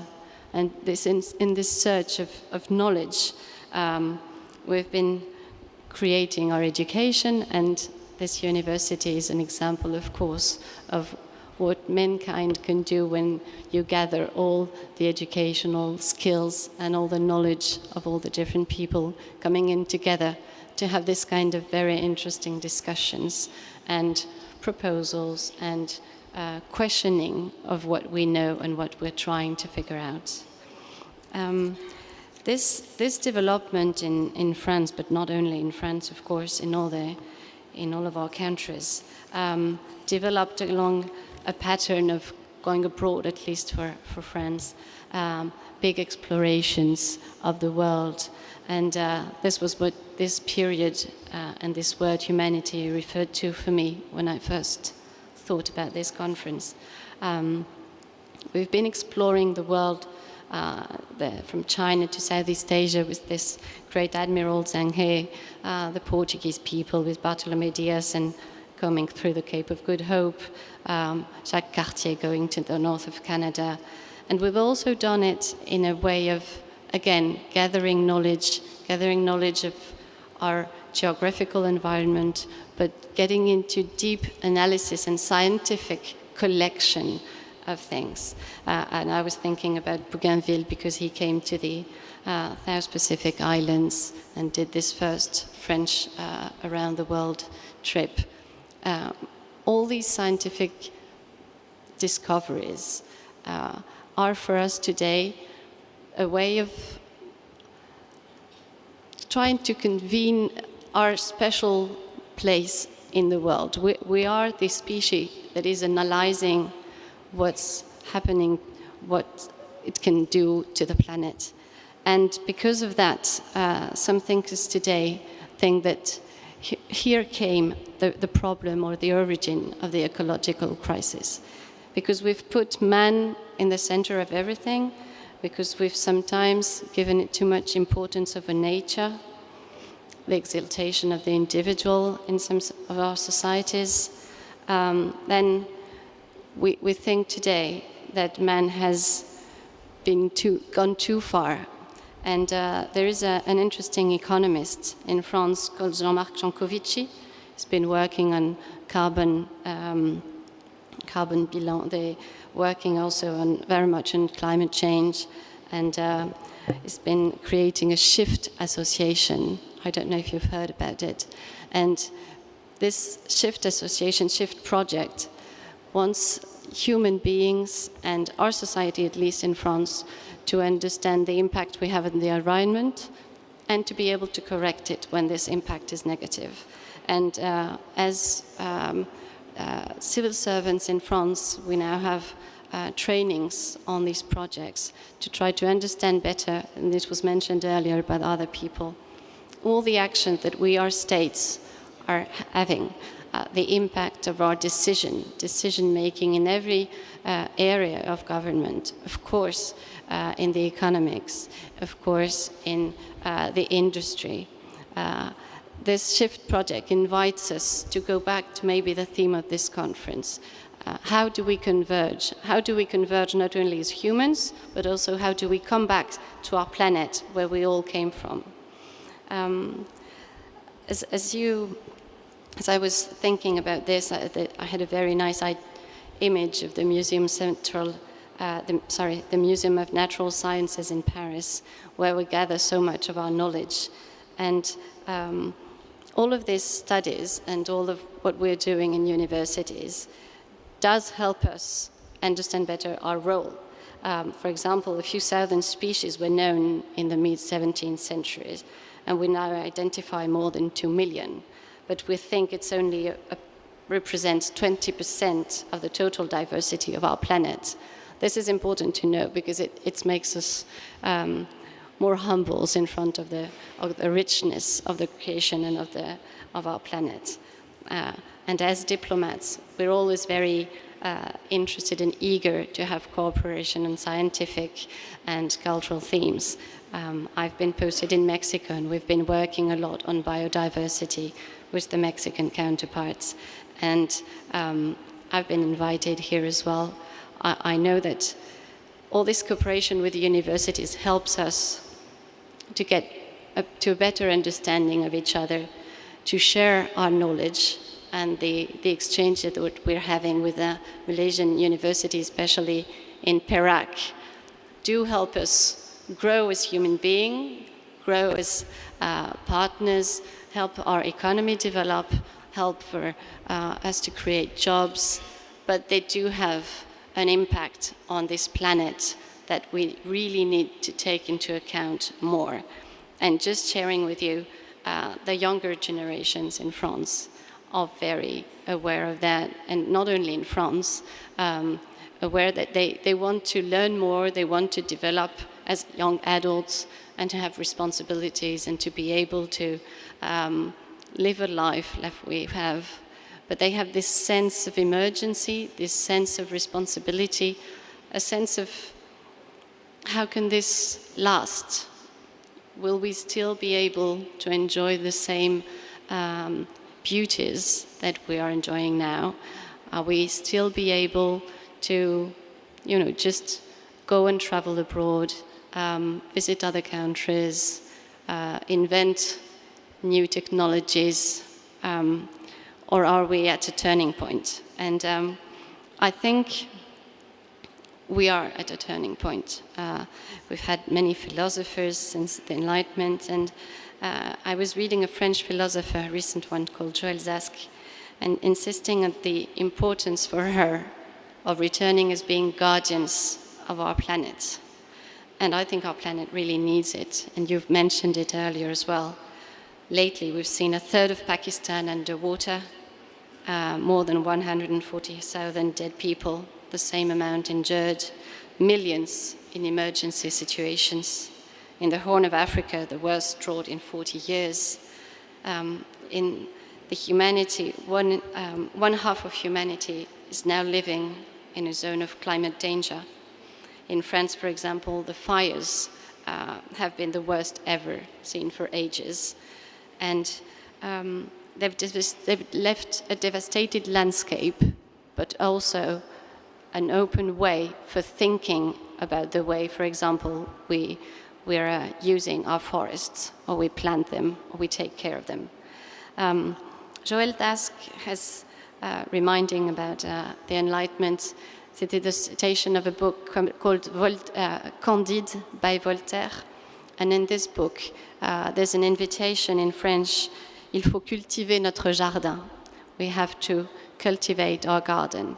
And in this sentence, she reminds that it has been read a lot about being individuality.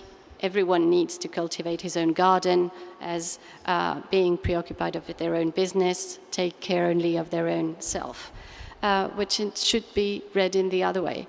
It is to cultivate our garden. It is our common garden, and we need to do it together. And for example, coming back to fires, in Australia, they've recently rediscovered the ancestral know-how of the Aboriginal people in dealing with organized fires before the fire actually comes naturally and be less devastating. It's not just about our interaction with nature. We cannot stop interacting with nature. It is just about knowing the limits. And again, I'm saying this is, we are trying in France, for example, we've had lots of projects with the French Agency for Development to do biodiversity corridors. The idea, again, is to protect the planet, the flora, but not against human activities, just to have the human activity allowing the planet to regenerate and to have this interaction. And we cannot do it alone. We need to do it all together, considering this is our humanity, which is at risk. Because we are entered a new era, because we've entered the Anthropocene, and despite not being the center of the universe, we're having an interaction on our environment, which is the biggest that has, no other species has ever had this impact. We have changed the world. We don't inhabit the same planet anymore. This is from Bruno Latour, a French philosopher who died last 9th of October. Since the Neolithical period, we have migrated and colonized every continent, the whole of the Earth's surface. We've changed voluntarily our environment by the agriculture. We've disrupted the balance of the biosphere and biodiversity. For example, in less than 50 years, we've seen the extinction of 69% of the vertebrated animals. It has started much earlier, eventually, in the extinction of megafauna in Australia, as early as man or our ancestors arrived there. And we have an impact with our activities on the other side of the planet. That is, we in Europe, with our way of consuming, have impacted the rest of the world very quickly. We are just realizing now that we're responsible of these living conditions of all the species in the planet. We are changing our very atmosphere. And coming back, our humanity depends on this planet. And to be able to stay on this planet, we need to be doing it together. We've seen it during COVID, which has been mentioned earlier. And this is also to be linked with biodiversity in the way of the diminishing of space left for animals without mankind interaction is so small that lots of pathogens have come closer to us than expected. And this is resulting in zoonosis and pandemics. And so because of that, we've been hit more quickly and globally than before because of this footprint that we're having on our environment, but also the intrication of our economies, travel exchanges, and the crisis became global very quickly. And then with this terrible halt, as you were mentioning, of 2 years of COVID and so little interactions, and it was so hard, and it showed us our collective dependencies. Today, humanity faces new threats, but also old threats that are coming back. Pandemics, but we're also going back to famines, as we've known for so long. 347 million people, 153 million kids, extreme poverty coming back. Between 1990 and 2015, we had managed to have 137,000 people escape from it, and 345 million could fall into it until 2030. We know these threats always hit the most vulnerable. Climate change, high food prices, pandemics. It is a question of justice and of humanity to be trying to do things. France, for example, on this topic, has doubled its funding of the World Food Programme. It led the Food and Agricultural Resilience Mission with the UN to supply vulnerable countries with a low price and no political conditions.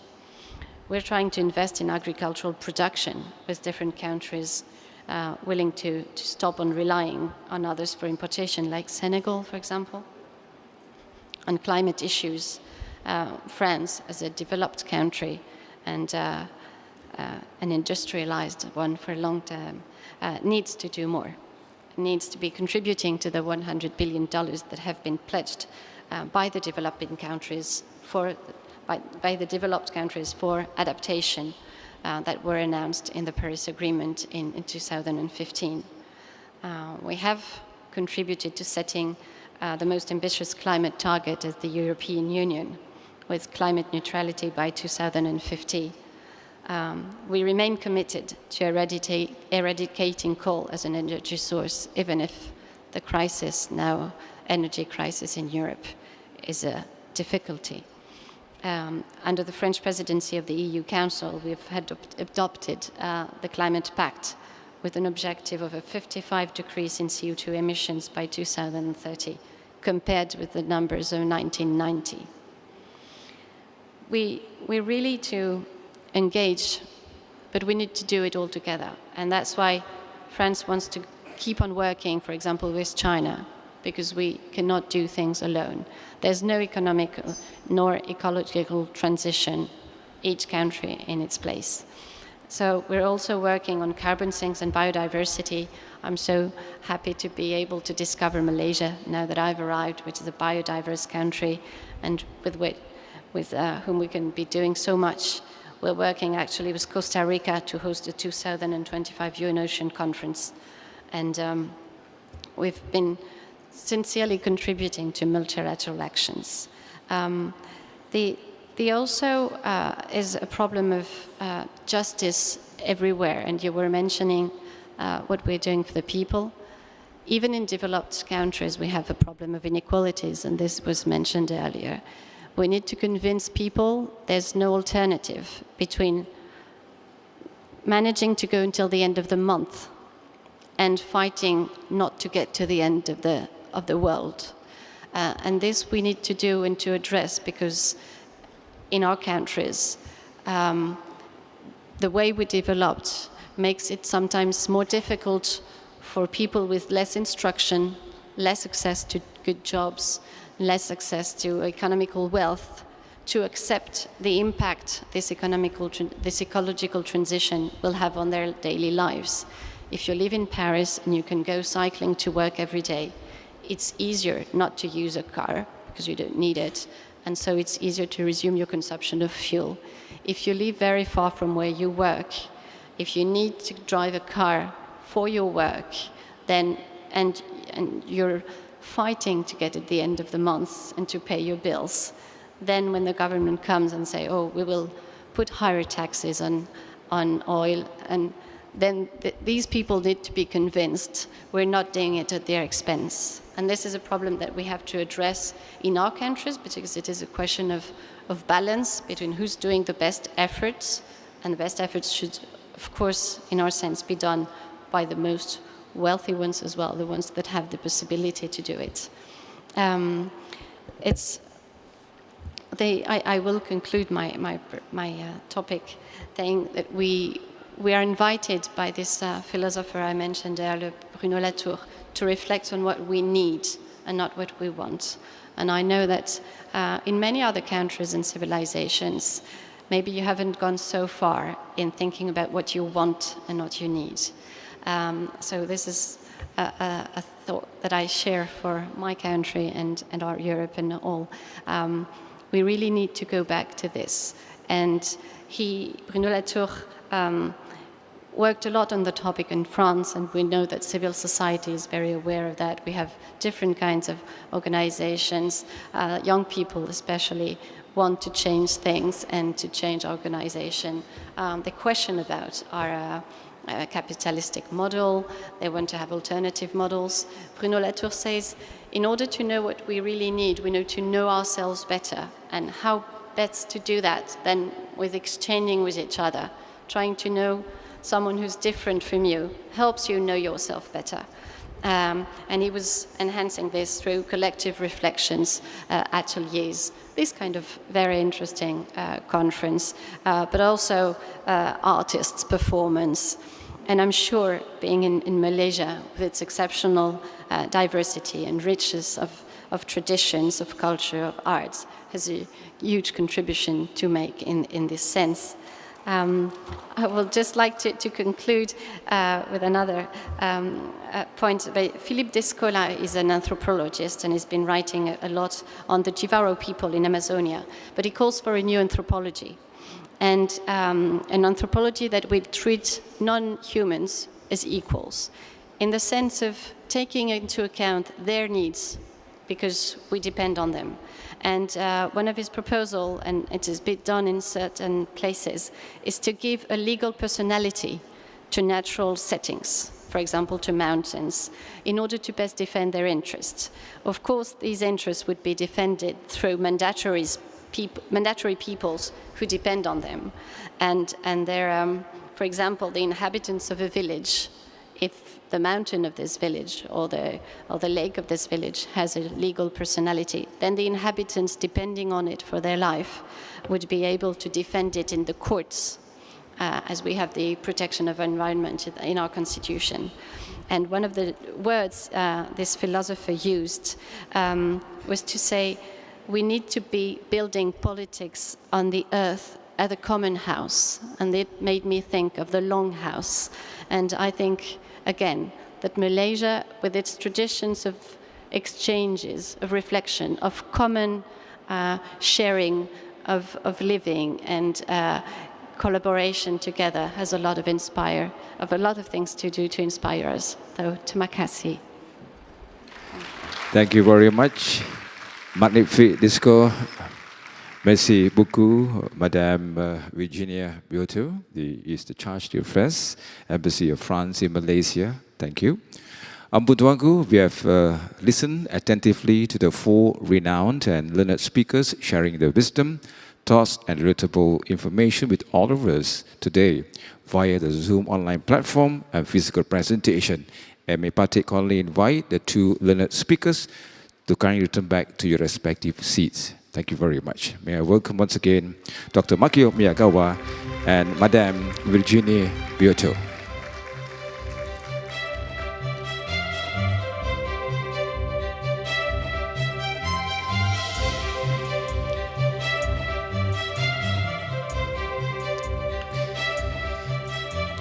Ampun Tuanku, the spectrum of wide knowledge and values across various aspects, topics and discipline that were presented in WCIT 2022, discovering the path that will lead us to a holistic and positive solution to any crisis and together to create a better, bigger and brighter world for future generations to come, sharing our humanity. We have finally come to the end of the opening ceremony of the 6th World Conference on Islamic Thought and Civilization 2022 by His Royal Highness, the Sultan of Perak Darul Ridwan. On behalf of University Sultan Azlan Shah, we, Your Royal Highnesses' most dutiful and loyal subjects, would like to humbly extend our utmost appreciation and felicitations to Royal Highnesses for the gracious and royal presence here this afternoon. The conference will now be in recess, followed by light refreshments served at the luncheon hall, and will continue at 2:30 p.m. after lunch and Zuhur prayers. We sincerely thank all of you for your gracious presence here at the World Conference today. Ampun Tuanku, beribu ampun, sembah patik, mohon diampun. Announcing the departure of His Royal Highness, the Sultan of Perak Darul Ridwan, His Royal Highness, the Raja Dihilya Perak Darul Ridwan, accompanied by the Right Honourable Menteri Besar of Perak, the Honourable Chairman and Vice Chancellor of University Sultan Azlan Shah, and distinguished guests. Ampun Tuanku.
Ladies and gentlemen, please remain for a short while as we will request some space between Duri Tuanku and our invited guests.